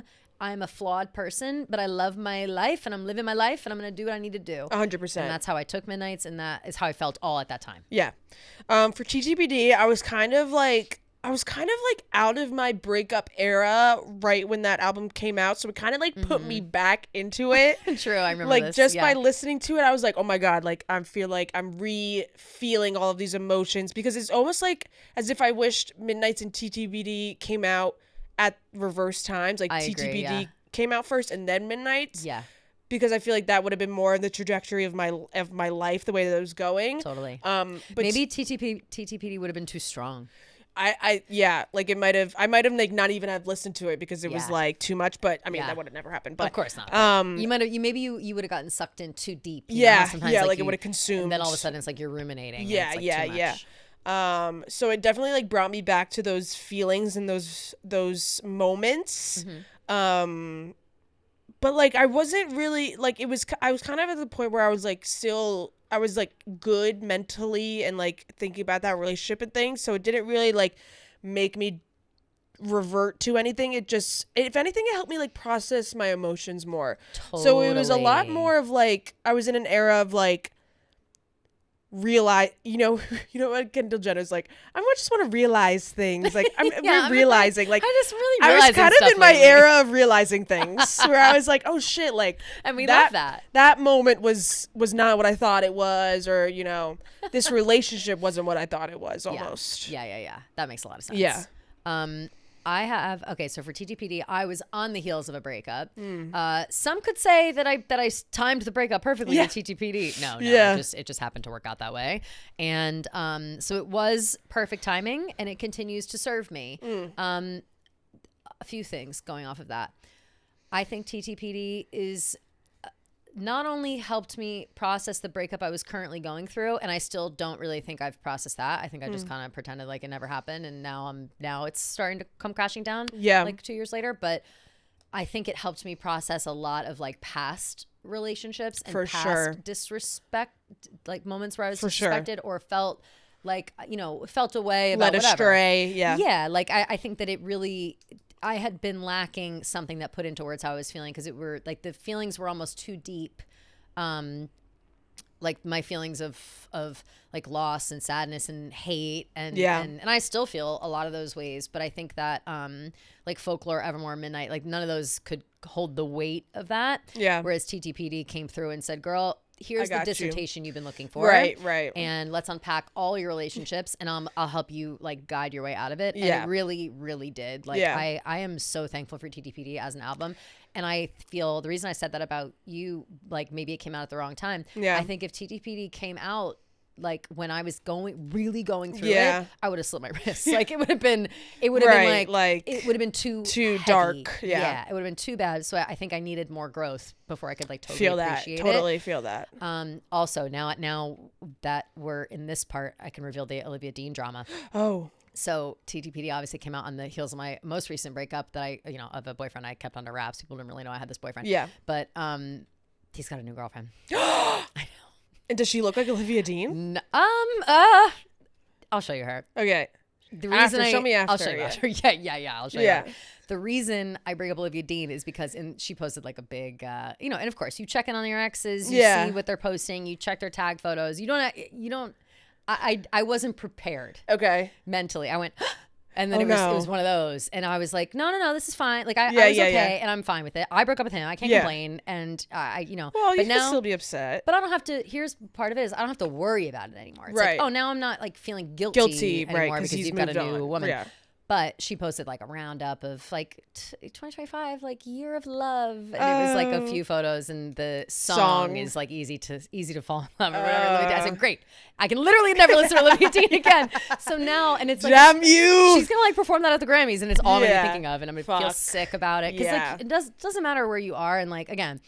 The breakup that I went through was me being like, I can't be a good girlfriend, so I got to break up with you. And it really, there was no bad blood otherwise. And so it's one of those feelings where I have guilt, not only for like wasting someone's time, but also like that I haven't really healed myself enough even still to like be a good new girlfriend. Relationship. Yeah. And so it just kind of like you see stuff like that and you just are reminded that you failed, And yeah. so it's, even though, it depends on, I'm being hard on myself, I think, but I also at the same time, I don't want to not be hard on myself because if roles were reversed. You did what was right for you at the time. For sure. But if roles were reversed, I'd be like so mad at me. Like if I were, or I don't know how I would feel.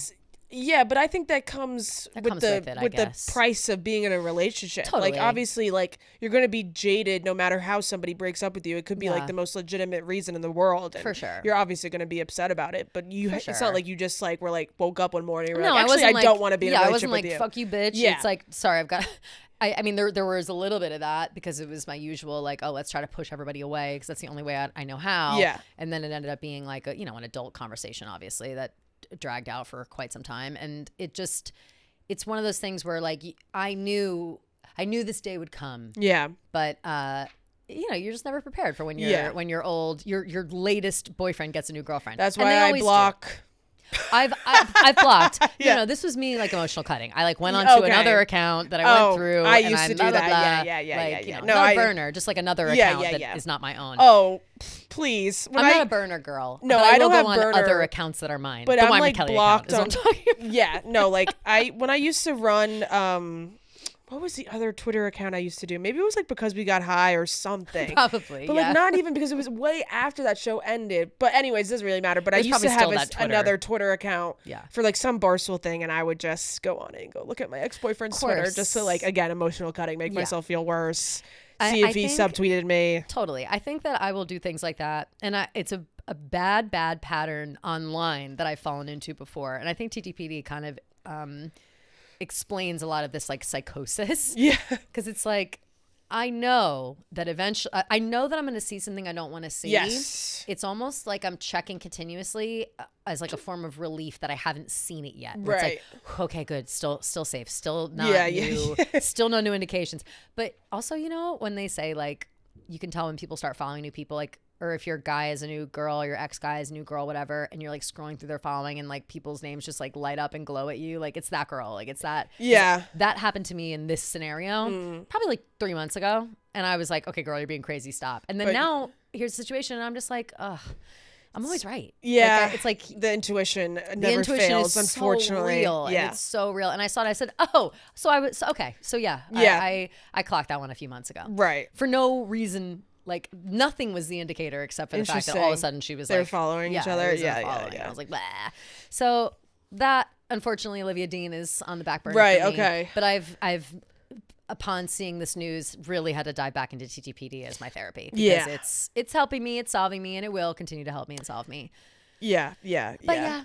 So I feel that. I feel that big time. And shout out to TTPD. Shout out, best album. Life of Showgirl. I put like I'm 50-50 in my Showgirl era right now because there are like specific songs that remind me of like, TJ and I and things of that nature and like my relationship. And there's also, I always really like to listen to the song The Life of a Showgirl when like I'm getting ready for like an event or something we're like doing something like it's like, I like to like put myself in the shoes of like this is what you want, like it like helps remind me like this is something that you've always wanted as a little kid, like keep pushing, like you've keep worked trying. For this. Yes, exactly. You know this life now, like you've done your job. Exactly. Now you're here. Yep. But I wouldn't say that it's I'm in particularly like my Showgirl era right now. Like if I'm saying album wise, like I'm still kind of in my TTPD in terms of listening. Yeah. But in terms of life, like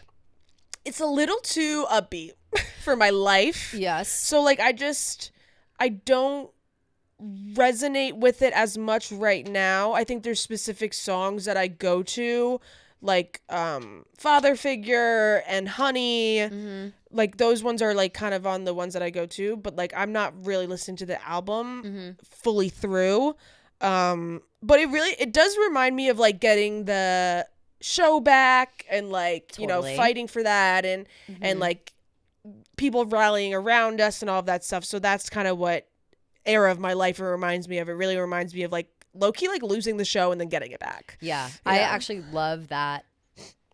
I love that view of it. Yeah. Because I was in a little more of a literal sense. I was like, it felt good in the month it came out, but I find myself not really in a concrete amount of Showgirl time. At least I said at times I feel Showgirl. At times I feel Showgirl, but I don't actually think there's like an era of Showgirl. Like I feel like Showgirl is a feeling, not an era. Yeah, that's versus, so true. Like, I mean, obviously it's an era. It's technically Eras Tour, but I feel like it's more of like Yeah, kind of like you said, like you even said it literally it's 1 like minute the ago. persona. Like you listen to that song to hype yourself up and remind you that it's there. Like I do the same thing. Yeah. Or I'll listen to Honey because I'm like, I want to feel validated in my feelings of like sadness or loneliness or the way that, you know, that I have yet to find the guy who's calling me honey because he wants to, you know what I mean? Like, he wants to stay over the next day and wake up in the morning with me instead of like leaving in the night. Like that's like, I'll think of those songs for those moments.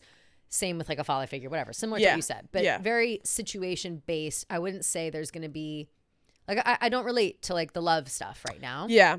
And I think that they're not like Fate of Ophelia is kind of a story. It's not really an era. So I just feel like it's more of a feeling than a story. Yeah, I agree. Definitely agree with that. And you know what I didn't even notice, but some people pointed out like on our top 8, like neither of us put any Showgirl songs. Oh, fuck. Yeah, I know. Sorry. They were like, do you guys even like Showgirl? No, we definitely do. No, I definitely do. Yeah. I think those lists were harder to do than I thought. And it's hard to narrow it down to 8. Yeah. I don't think I did a good job with mine either. Like I would like to maybe revisit. Like I think I was being too generous trying to like spread it through the albums and not just like picking my faves. Yeah. Yeah. Yeah. So I thought that was funny that like both of us like unconsciously I didn't even left out think about it. Yeah, subconsciously left out. It's also just too new. I think it's very new, right? It's too new to go in a top 8. So when I think about like my favorite Taylor songs, like I don't think about Showgirl right away because exactly like you said, it's too new. Yeah, I'm also so cold. If you guys are watching, I'm fidgeting like a motherfucker. It's very cold. My fingers are gonna fall off. They're so cold. It's freezing. Oof. Okay, should we get into Tell Me Lies? Ooh. Do we want to do Tell Me Lies or do you want to do voicemails, DMs first? I don't know. Ooh.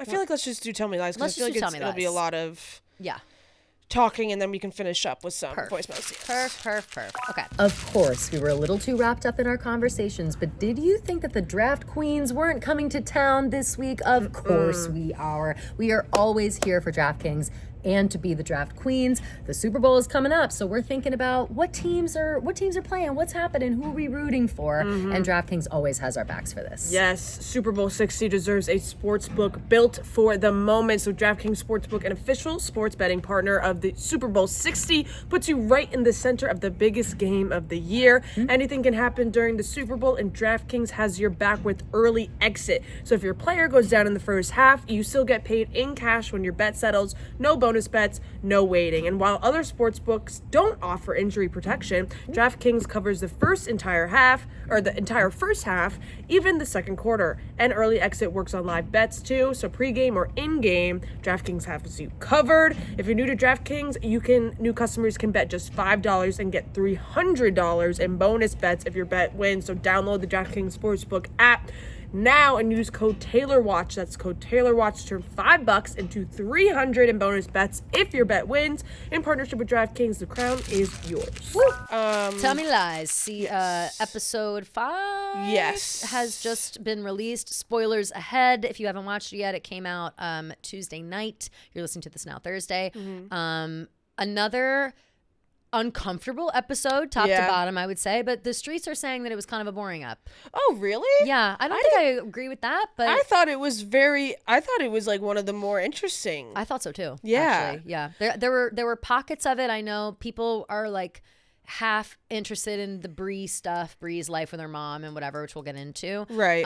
But I think that it's just another episode furthering the evidence that Stephen DeMarco is a certified serial killer freak and needs to be behind bars. Yeah. Like I feel I've like never seen anything more like that. This episode really extended the character's depth. Totally. Like a lot of the character's depth Absolutely. that we weren't seeing in this season. So that's why I kind of liked it, because I feel like you really got to see like the other side of people, them being like genuine and not just wrapped up in dumb drama. Right, exactly. You know? So I have a lot of notes. Some of them might be out of order. I kind of just like went by like what I remember in terms of like chronologic. So bear with me if it's out of order. So the episode starts with Steven getting into Yale. Right. Like, and nobody cares. Legit, nobody gaff. Like, nobody gives a fuck. Nobody gaff. He doesn't have anybody to call. He tries to call his sister. She doesn't answer. Doesn't give a fuck. He calls Wrigley. Wrigley's like, nice, man. Wrigley was like, sick, bro. Yeah. I gotta go. I don't give a fuck. I'm busy. Steven's like, let's go out tonight, whatever. He's like, yeah, maybe. So Steven's all pissed off that Steven's kind of like, wait, that's weird. Like, what? He doesn't care. Well, he's like struggling in that moment I think it's finally Steven is realizing that he's pushed everyone too far away. And no one likes him. And everyone's over him. Yeah. Yeah. And no one's putting up with this shit anymore. And this unraveling, I think, began with Diana's big speech. Yeah. I think her being like, you can't control me anymore. I think he's definitely in his head about that. Yeah. And that is coming clear when he gets into Yale and has like nobody to call. 100%. So then he goes to the library. I don't really know what he's doing. He's trying to make a copy of something. He sees a girl sitting across from him. They start flirting, and you're like, okay, this girl may be his next victim, unfortunately. Yeah. So but here's the question though, Gio. How the fuck has his reputation not made it through the entire school? Yeah, I know. Every woman should be aware of this monster. But that's sociopath. the thing. His friends like protect him. Like I think like only his friends like know. But the girls, hello, let's use the power of gossip. The word. Yeah, that's the reason gossip exists, so we can keep each other safe. Seriously, okay? like I need some flyers printed out on campus. Like stay away from this man. Stay away from this man with the fucking creep mugshot of him. Like he is so horrible. Like how? And I guess this girl is probably like a freshman or young or whatever. That's so what maybe I would she assume. Doesn't know. Yeah. I would assume he like goes after the younger girls because they have less of a. I guess that's what he did to Lucy. Right. Yeah. And Macy. So true. Yeah. So true. Great point there. Yep. So then we see Evan and Bree. They are hooking up. Yep. They're back together back to hooking up at least because they kind of were like, we don't have to put any labels on it right now. They're not talking. They're not telling people just yet. Not telling anybody until Steven busts in because he said he's forgot something. Basically kicks down the door. Yeah, let him in. He's like, oh, Bree's here, whatever. You know, Bree knows instantly that this means that everybody's gonna know. Right. So and Evan's like, he won't say anything, man. If I tell him not to say anything, like we're good right now. If I tell him not to say anything, he won't say anything. I'm like, Evan, you're so naive. Dumb idiot. Naive what a dumb idiot. Yeah. This episode, I will say, as a whole, made me dislike Evan.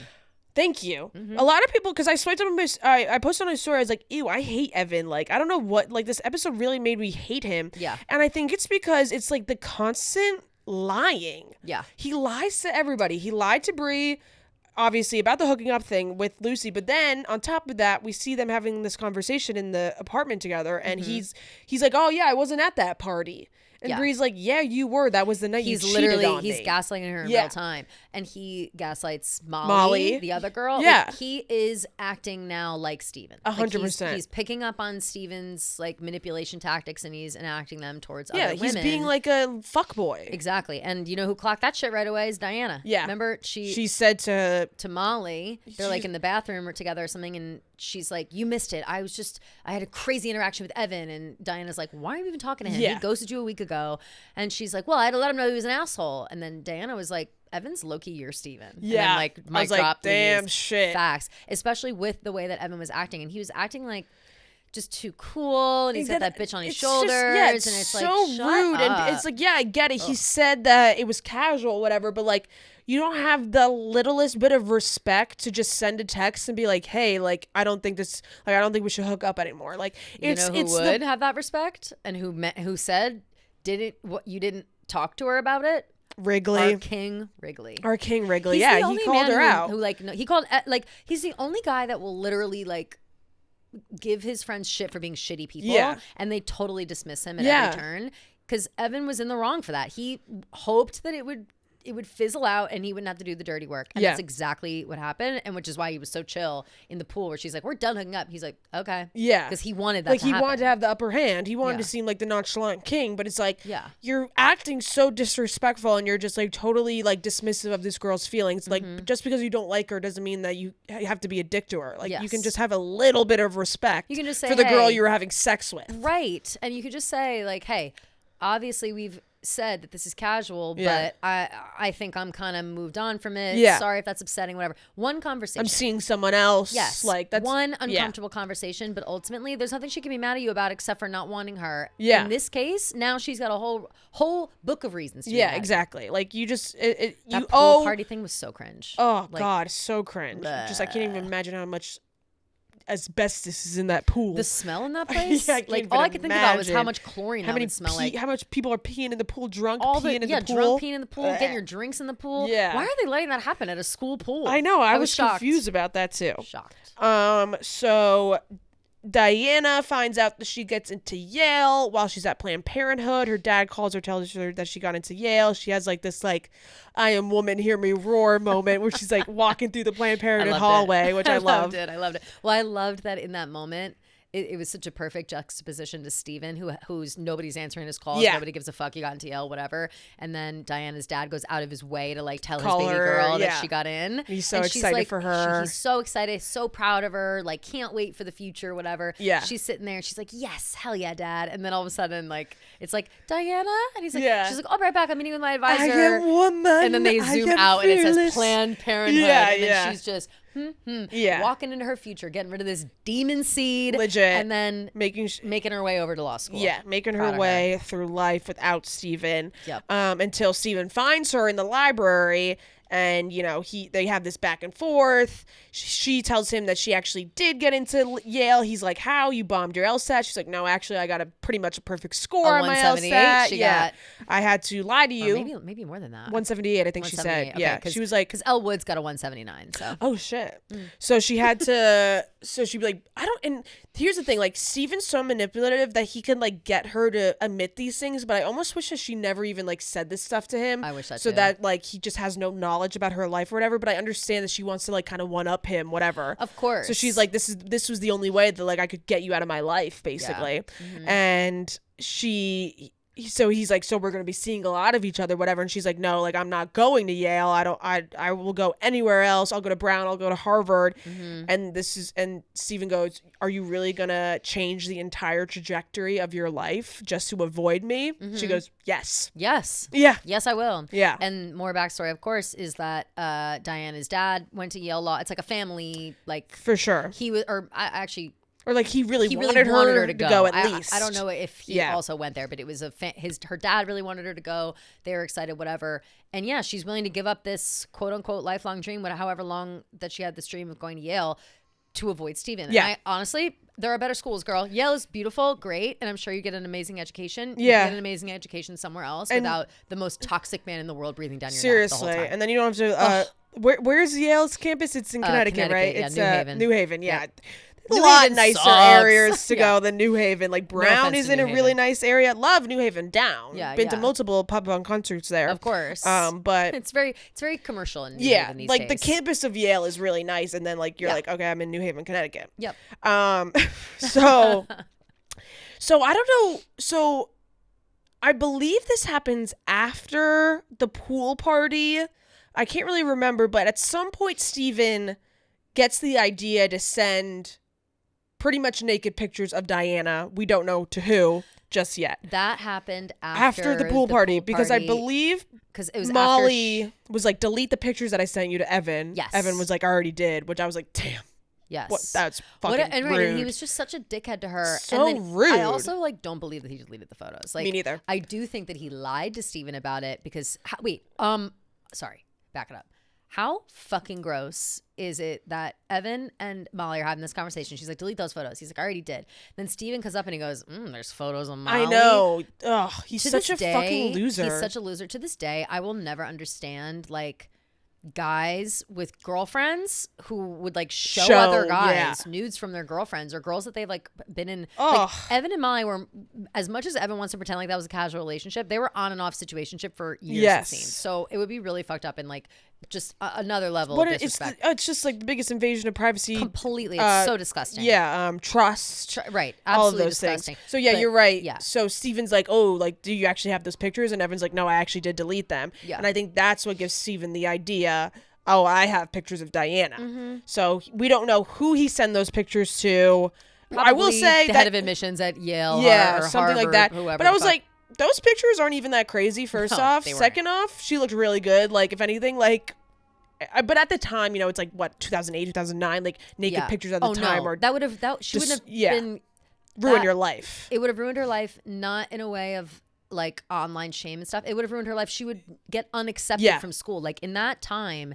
if there were slut shaming was real. The slut shaming was the biggest it's ever been. Like, you could lose a job or lose a college admissions based on nudes of yourself being leaked, like, which was so fucked at the time. So whatever, if anything, if he sends it to the Yale person and they've received her application, then whatever. Like, she said she didn't want to go there anyways. Right. So well, I think he's probably going to send it to like Harvard, Brown, and all the other places she listed. You know, here is where that would backfire, because I would say that those institutions, even at that time, wouldn't fall prey to something like that. I think they would probably like let her know, be like, hey, we were sent these anonymous things. However, we don't like tolerate that kind of behavior at Harvard or at Brown or whatever. So it has no effect on your whatever. However, like, you know, figure out who you can trust. I would imagine a conversation like that would be had.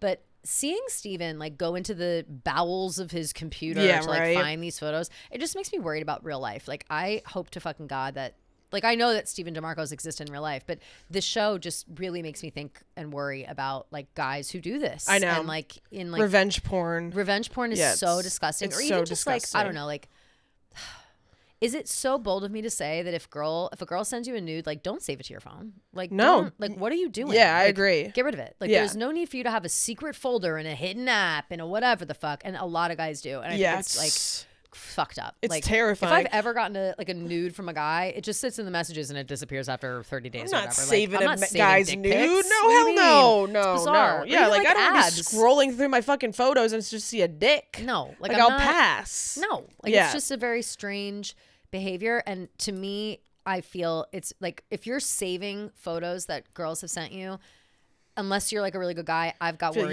you have it for a reason. Yeah, for sure. To one day hold over her if you need to. Yeah. Like almost like an insurance policy. Yeah.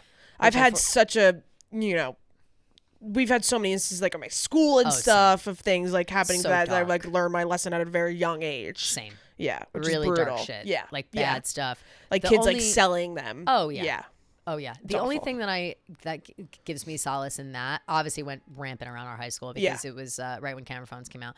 And it was awful. Back in my day, from when the camera phones, back in the coal mines, when you had to, you could take a picture on this damn thing. You had to slide a lens to release your camera, which is real. You had to like take the cap off the lens and take photos on your phone. That's crazy. No, I mean, it was such a horrible thing at the time for a lot of girls. Like everyone I know was. And think about girls now like these days with fucking AI and shit. Like it's just horrible. It's a never-ending nightmare. You really can't believe it. Oh, I said the only thing that brings me solace though is that a lot of that stuff, it's like obviously high school. It's like if you see a picture of a high school girl going around right now, you're fucking, it's gross. You're a pedophile. That. Why do you have that pedophile? Yeah. Delete those photos off your fucking phone. Yeah. There are guys from my high school that had folders on their phone full of nudes that they've collected. They were like a friend group. Yeah. And they like would all keep it on like one computer.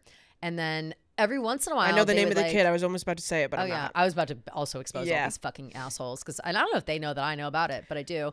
And we had like, they would do these weird things. They would like blitz the photos out to people, like back to the people who sent it to them to like scare them. Right. It's actually a really fucked up thing. No, really fucked up. There was a kid who was like all selling. Go to hell, actually. Yeah. No, seriously. Yeah. Like selling like nudes of girls that I knew in high school, like for money. It's disgusting. Disgusting. Like literally like 14-year-old girls. Like I'm so sick about this. Yeah.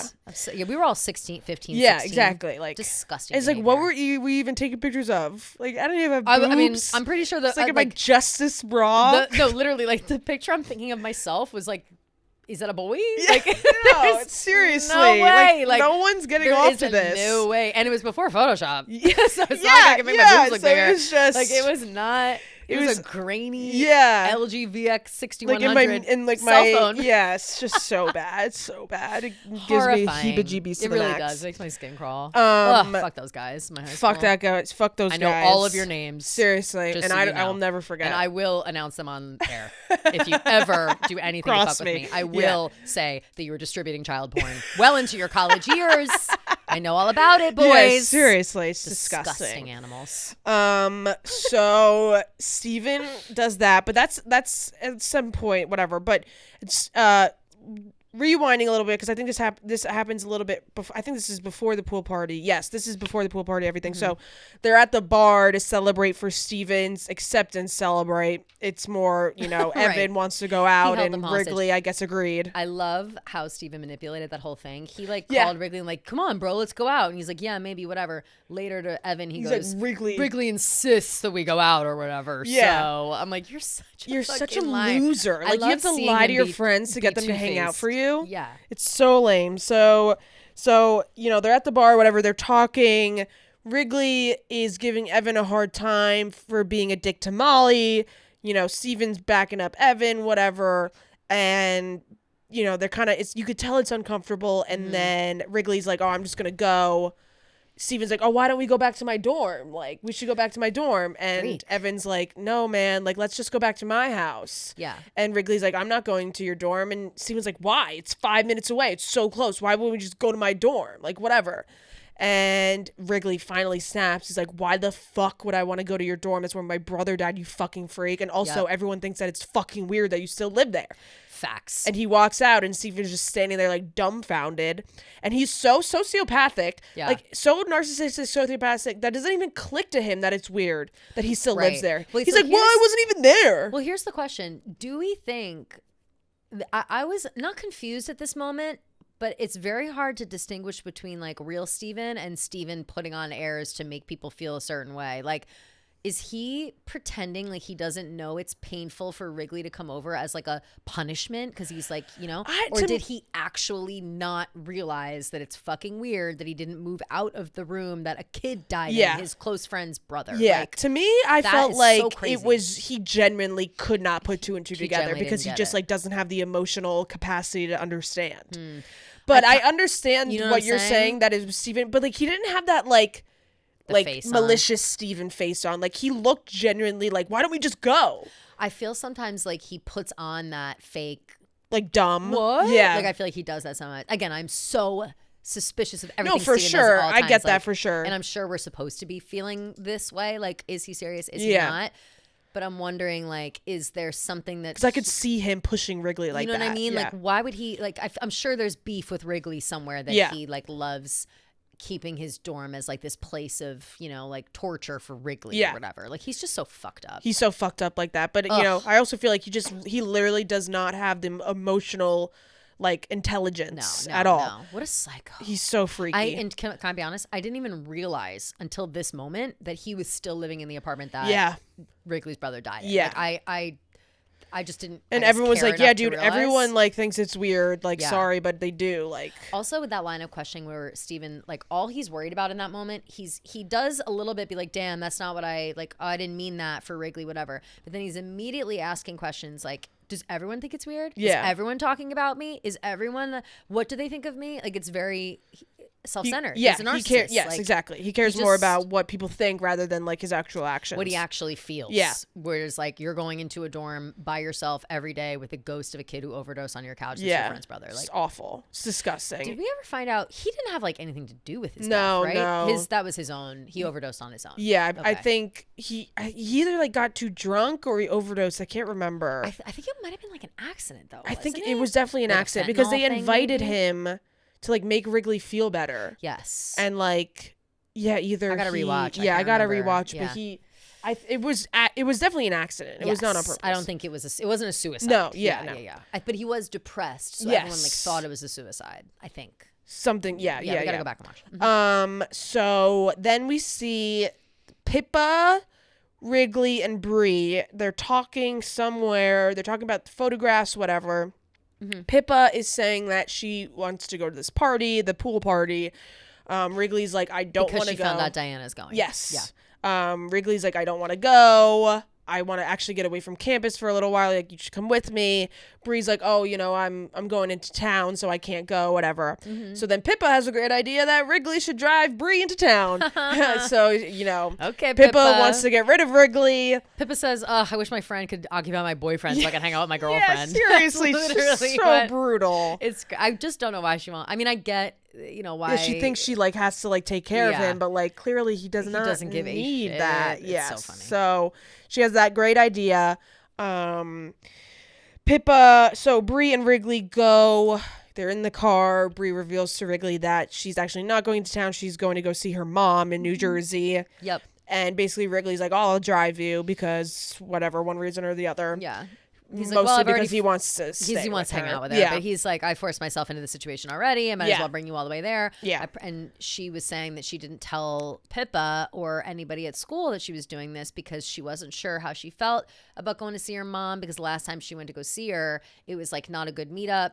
Her mom had her when she was 14. So she's only like 14 years old. That's that it's a crazy age. You know what I mean? Like that's crazy. So Brie is like 21 and her mom is 36. 35. Like that's the casting that they did for her mom was crazy. Me having a daughter in college. Yeah. Like, that's crazy. Yeah, you know what it's I'm crazy. And so I would imagine that's hard. So she said they like ended up in a huge fight. Yes. The last time they'd seen each other when Brie was 15. Yeah. So she said that she didn't want to tell anybody. She was just going to take the bus. She wasn't sure how it was going to go, whatever. And that she didn't want to have to like talk about it if she didn't want to talk about it. She mostly just like didn't want to bring anyone around into her shit.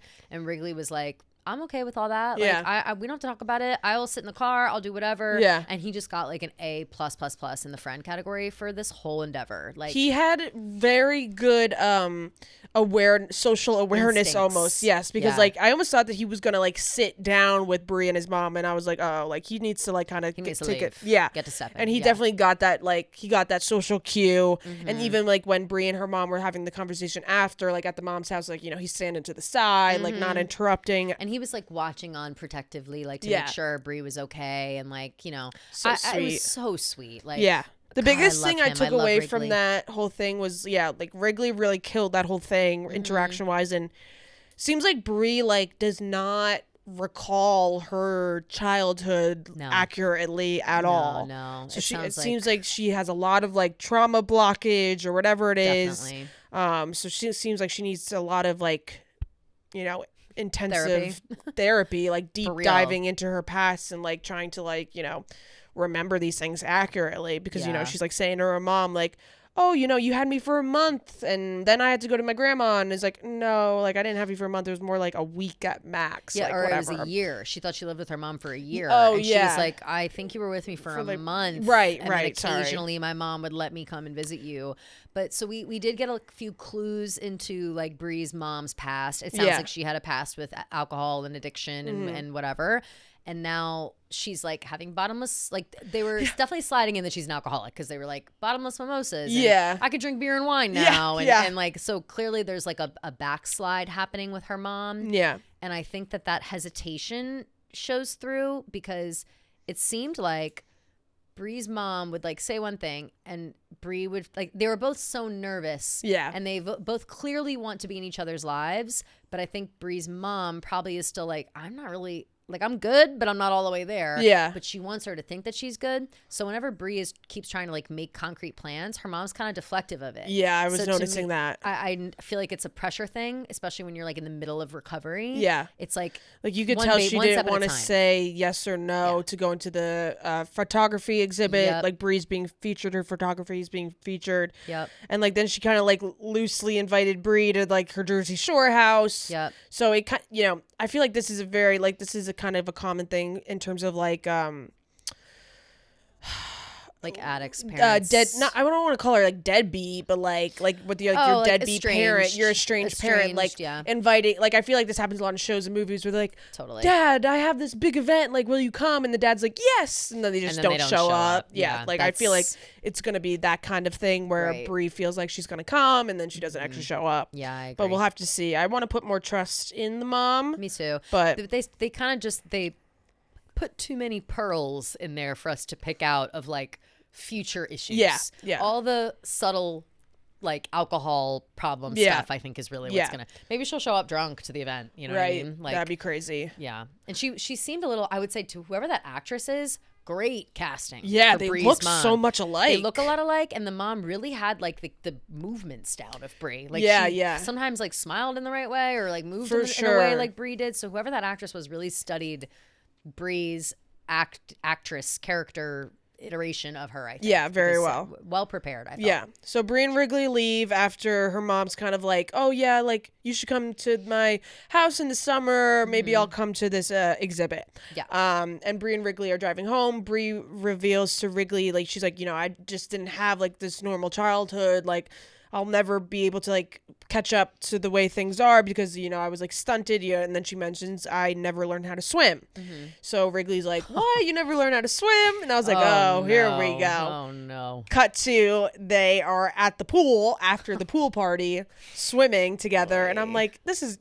what you're doing, get into the water, just the two of you at night. And not in bathing suits either. They're in like they're clothes. Their clothes. Yeah. And no one's at the pool anymore. It's remnants of the party. Yeah. Which, like, how is that pool not closed? I have a lot of thoughts about how'd they get in there? No idea. And like it's a school pool. There must be like lax rules. Whatever. Yeah. So yeah, they're in there, and he's teaching her how to swim. He's teaching her how to swim. It gets intimate. She kind of they have like this moment where he needs to like catch her. They get close together, and then Wrigley immediately like freaks out. And he's like, I gotta go.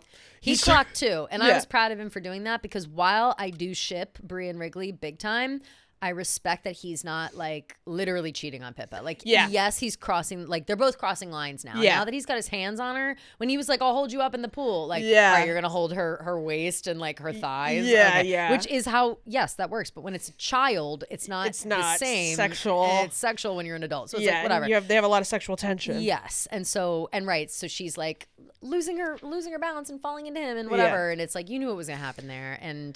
And yeah, I ship them, but I respect Wrigley so much for not going all the way there in that moment, even though it's very clear that he wanted to. Yeah. Yep.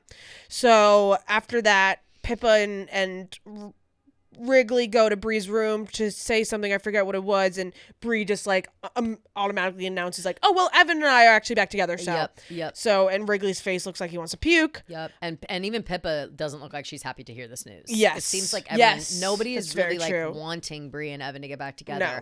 And I was surprised by Pippa's reaction to this because she kind of was like, you know how like when you're sitting next to someone and someone says something and you like grab their hand, you're like, oh my God, like they said, they kind of had like that moment if you pay attention. And I was like, oh, interesting. But I do think that Pippa has the best read on all these guys. Everybody, And she... I think she knows that Evan like is a Steven sympathizer. Baby so like Steven, Steven in training, legit. And I also bet that obviously, wait a minute. Does Pippa know that Evan and Lucy hooked up? No. Okay. So then never mind. But no, the only people that know it's Steven, Evan, and Lucy. Steven, Evan, and Lucy. Not even Diana? I don't think Diana knows. I guess not. They really kept that tight in there, huh? She might, low key, now that I think about it, but I don't think so. No, yes, she does. Because No, I don't think she does. Because she told her about the video. Yeah. But that was about Chris Montgomery. Yes. Okay.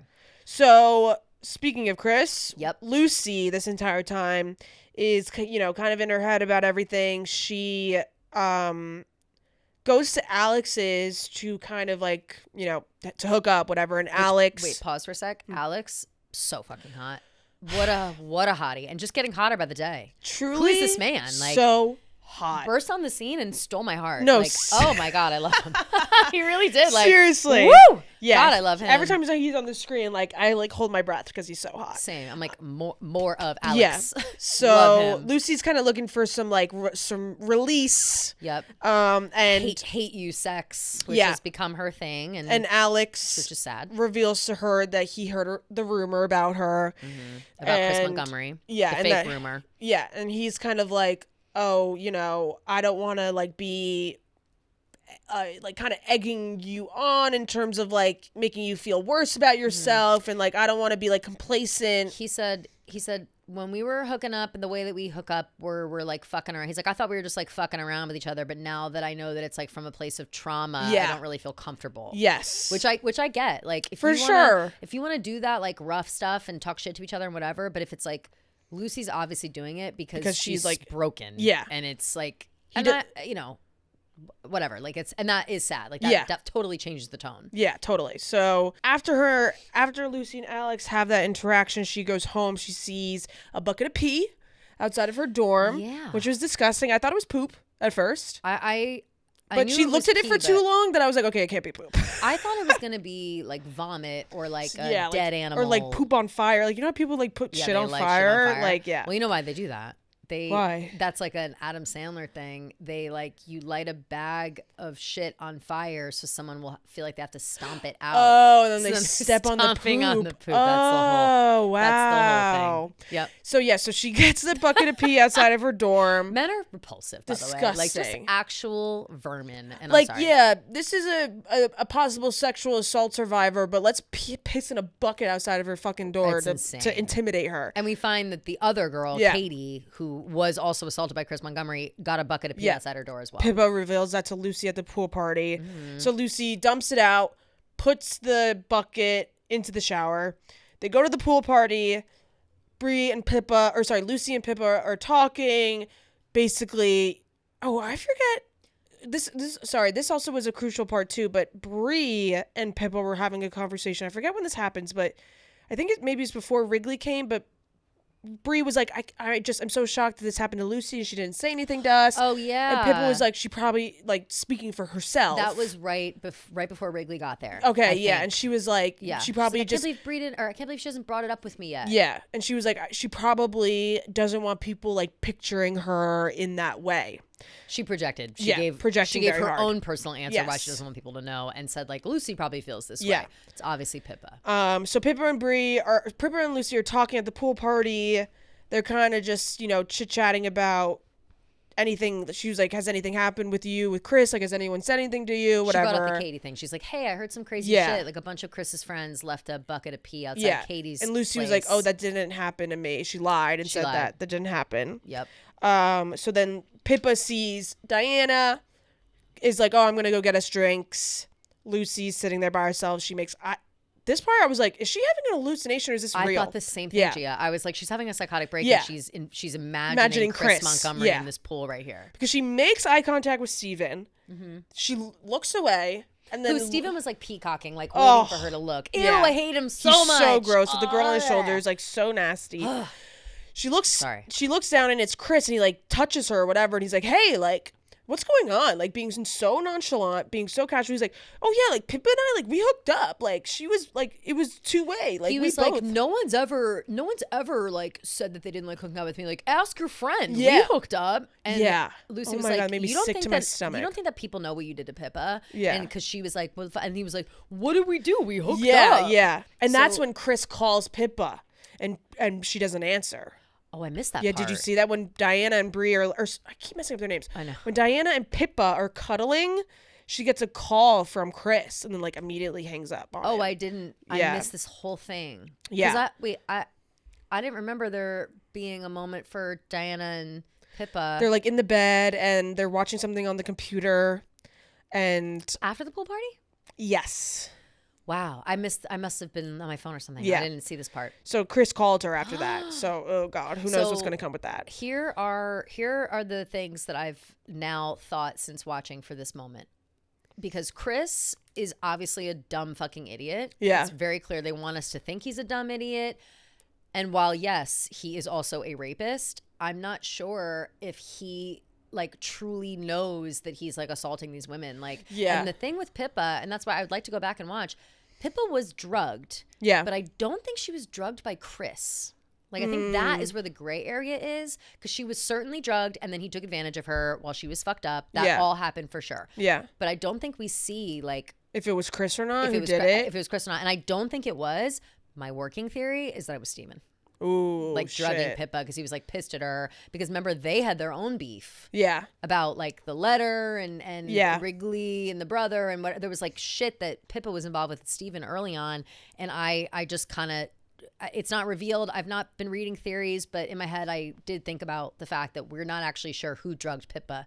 And I'm not saying that that absolves Chris Montgomery. It does not. No, not at all. But I could see a dumb fucking idiot who doesn't understand the difference between consent and someone being too drunk to consent could be like, what do you mean, when like he didn't literally drug her himself. Like I literally couldn't tell if he was just playing dumb or if he was literally just that fucking stupid that I think he like he's that doesn't fucking stupid because remember when it's disgusting. her his sister was in town.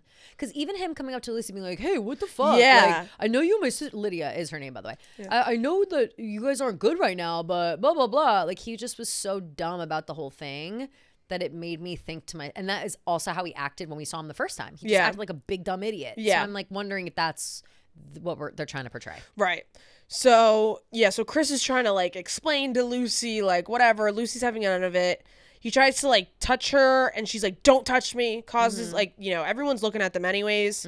But then after that, everybody's looking at them. And then poor Lucy has to doggy paddle out of the fucking pool, which was just awful. Well, Chris like put his hands on her float and she was like, don't touch me. And then he was like, oh, come on. And like tried again. And that's when she was like, don't touch me. And it like echoed around the room and everybody watched. And I would say though that bodes well for Lucy. It's like Chris won't leave her the fuck alone. Yeah. Clearly. And so, So after that, Lucy goes to Alex's. She like wants him to like be rough with her or whatever. Alex is like, no, like it could be good this way too. I like almost started crying at that point. I was like, oh my God, he wants to have sensual love. He wants to make love to her. He just wants her to feel good. He like likes her. Yeah, like, I think he likes her too. When he was asking her about like the drama that he heard about, obviously he doesn't know that she was just like speaking up for Pippa and she doesn't actually have this trauma with Chris, but he was just like asking her how she was and like how her day was and stuff, and he was like, I don't know, I'm just wondering. Yeah. Like, it was just. I think he's a good soul who just wants to. He's a people pleaser, you know? And I think that Lucy is like the latest. He's like, I'm down to get weird, but I'm not down to like make you feel like you're a piece of shit because you feel like you're a piece of shit. He said like, I'm not trying to like do things to fuck up people like long term. Yeah. Like, So that happens. Lucy, like you can tell in her face that she's like, I don't want to like have sex like this. Whatever. This is not what I came here for. Mood killer. Yeah. So she goes home eventually at some point. I would think it's the next morning because it was like daytime. Goes to her dorm, opens up her laptop, plays the voicemail that Steven left her, like screaming at her, calling her a cunt and all these things, and then starts masturbating. To the voicemail. Lucy, girl.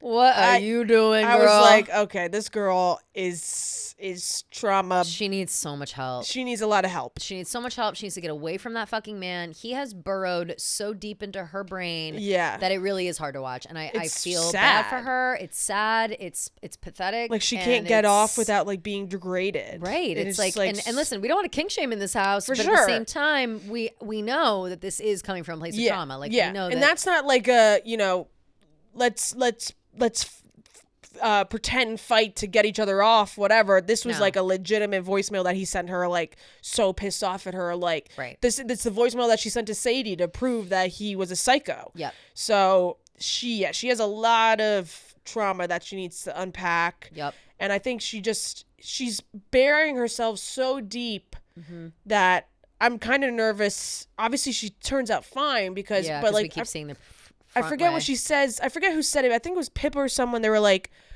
oh, like when you had the worst year of your life sophomore year, like you almost didn't come out of it or something like that. Yeah. You know, the theory that. I'm trying to remember. I think it was Pippa said it at the wedding. Right. She was like, you were in such a dark place sophomore year, like we almost didn't think you were going to come out of it. Yes. And that was her also, I think, warning her not to go back into it, right? Because there was a moment where she was scared looking for Steven. Yes. And I think Diana said something like, it's scary when you don't know where he is, isn't it? Yeah. And I think Pippa maybe in that same, somewhere around that same time said something along the lines of like, it's crazy how you let it get back to you so fast or something along those lines, which I get. Like, it's old habits, especially if she was just in there so deep. Like she is so far gone and so like emotionally twisted by this guy that I think the only way to pull herself out of it is to like 100% excommunication, never see him again. Like how do you know what I mean? Like to heal yourself from this and like show yourself that you deserve more. Like it's really sad to watch. It is very sad, and it's getting to a point where I'm like, this is really dark stuff. Super dark. And you know what else people are like theorizing, whatever. It's like crazy to even theorize on this, but like she burns herself with the curling iron. Yeah. And like they kind of bring it up a couple times. You know, they talk about it at the pool. What's that about? She's like, oh, curling iron. And then I guess apparently in season 1, there's a scene where Lucy's curling her hair and like Pippa takes the curling iron out of her hair. It's like, oh, I'll do it for you something. Or she's like about to curl her hair. People think that like Lucy's going to start using like the curling iron to like self-harm. Oh, interesting. Yeah. I thought that was okay. So right when Pippa shows up at the wedding, and it's awkward because I guess they haven't seen each other in a little while. This is like in the future. Yeah. Flash forward with Bree's wedding. That's when Lucy's like sitting at the table and she's gonna start doing her hair, and Pippa's like, "Want me to curl your hair?" Yeah. And then I think she did it in early days of college when they were living together. Like that's kind of like their bonding moment. Yeah. And I think that. Like, I wonder if Pippa will ever bring up the curling iron burn again, and it could be a self-harm thing. Yeah. But I think I wouldn't have gone as deep as, like, it's self-harm. I would have gone as, like, that's a shared thing that they know that Lucy's, like, shit at the curling iron. And it's their, like, friend bond. Well, I think people think it's going to, like, develop more. Like, become a thing. Yeah, like, it's going to become a thing. But we'll have to see. We'll have to see. Yeah. I hope like, not, add another fucking really dark element to the show. I hope that's just like a friend thing. You know, that'd be nice. But it's a dark show. It's a really dark show. And as we said last week, it's like the rape and the sexual assault like conversation is just so uncomfortable to begin with, and then like having to be dealing with this like lie and all the like all the things that come out of it is just it's tough to watch. Well, another disappointing moment in that exchange between Pippa and Lucy when they're on the float, and Pippa is bringing up the stuff that's happening to Katie. And she thanks Lucy in that moment for not dragging her into it. She's like, thanks again for not dragging me into this. Yeah. And then she's like, is anybody bothering you about it? Lucy lies about it. So then Pippa thinks she's like, all right, now then we're good. Yeah. So I think last time we recapped this, I had said that I hope that it comes to a point where Pippa is just like, listen, it was me. And Lucy was sticking up for me. And nothing is worth all this drama. And I'm going to help Katie against this case, against this guy. It sounds like that is nowhere near something that Pippa's ready or willing to do. Yeah. So, I'm very curious to see how the rest of it plays out. Me too. And like, I did really enjoy this episode solely because I feel like we got a lot of more depth from each character. I agree totally. So we'll have to see it. And I really don't think that Bree and Wrigley ever hook up. I think it's like a tension, like forever. Like they know that they're in love with each other. There's just like nothing they can do. That would be crazy. I feel like there's got to be at least a kiss. Right. For him to be longing for so long. True. Because you forget about it after a while if you've never even kissed. It's like, yeah, sure, you pine for that person, but you're not showing up to the wedding. You don't have any like deep emotional. Calling her every day. Yeah, like that's just not. I would love to. I would like that to progress. Yeah. I would like there to be more of that. Agreed. Okay, should we do some? This is a long ass up. I know. Should we save them for Tuesday? We might have to because we do have to go, I have to go because I need to edit this episode and then we have the stream at 6. So apologies to voicemails and DMs, but you're gonna have to wait until Tuesday. Yeah. We ran a little long and we got a stream to get to. Yeah. So hopefully you guys enjoyed the stream. Hopefully you guys enjoyed the long episode, and stay tuned on Tuesday. So if you didn't get your voicemails or DMs in time for our the beginning of this recording, feel free to submit over the weekend. We can look and catch any that we may have missed. Yep. And we'll talk about them next week. Love you guys. Love you.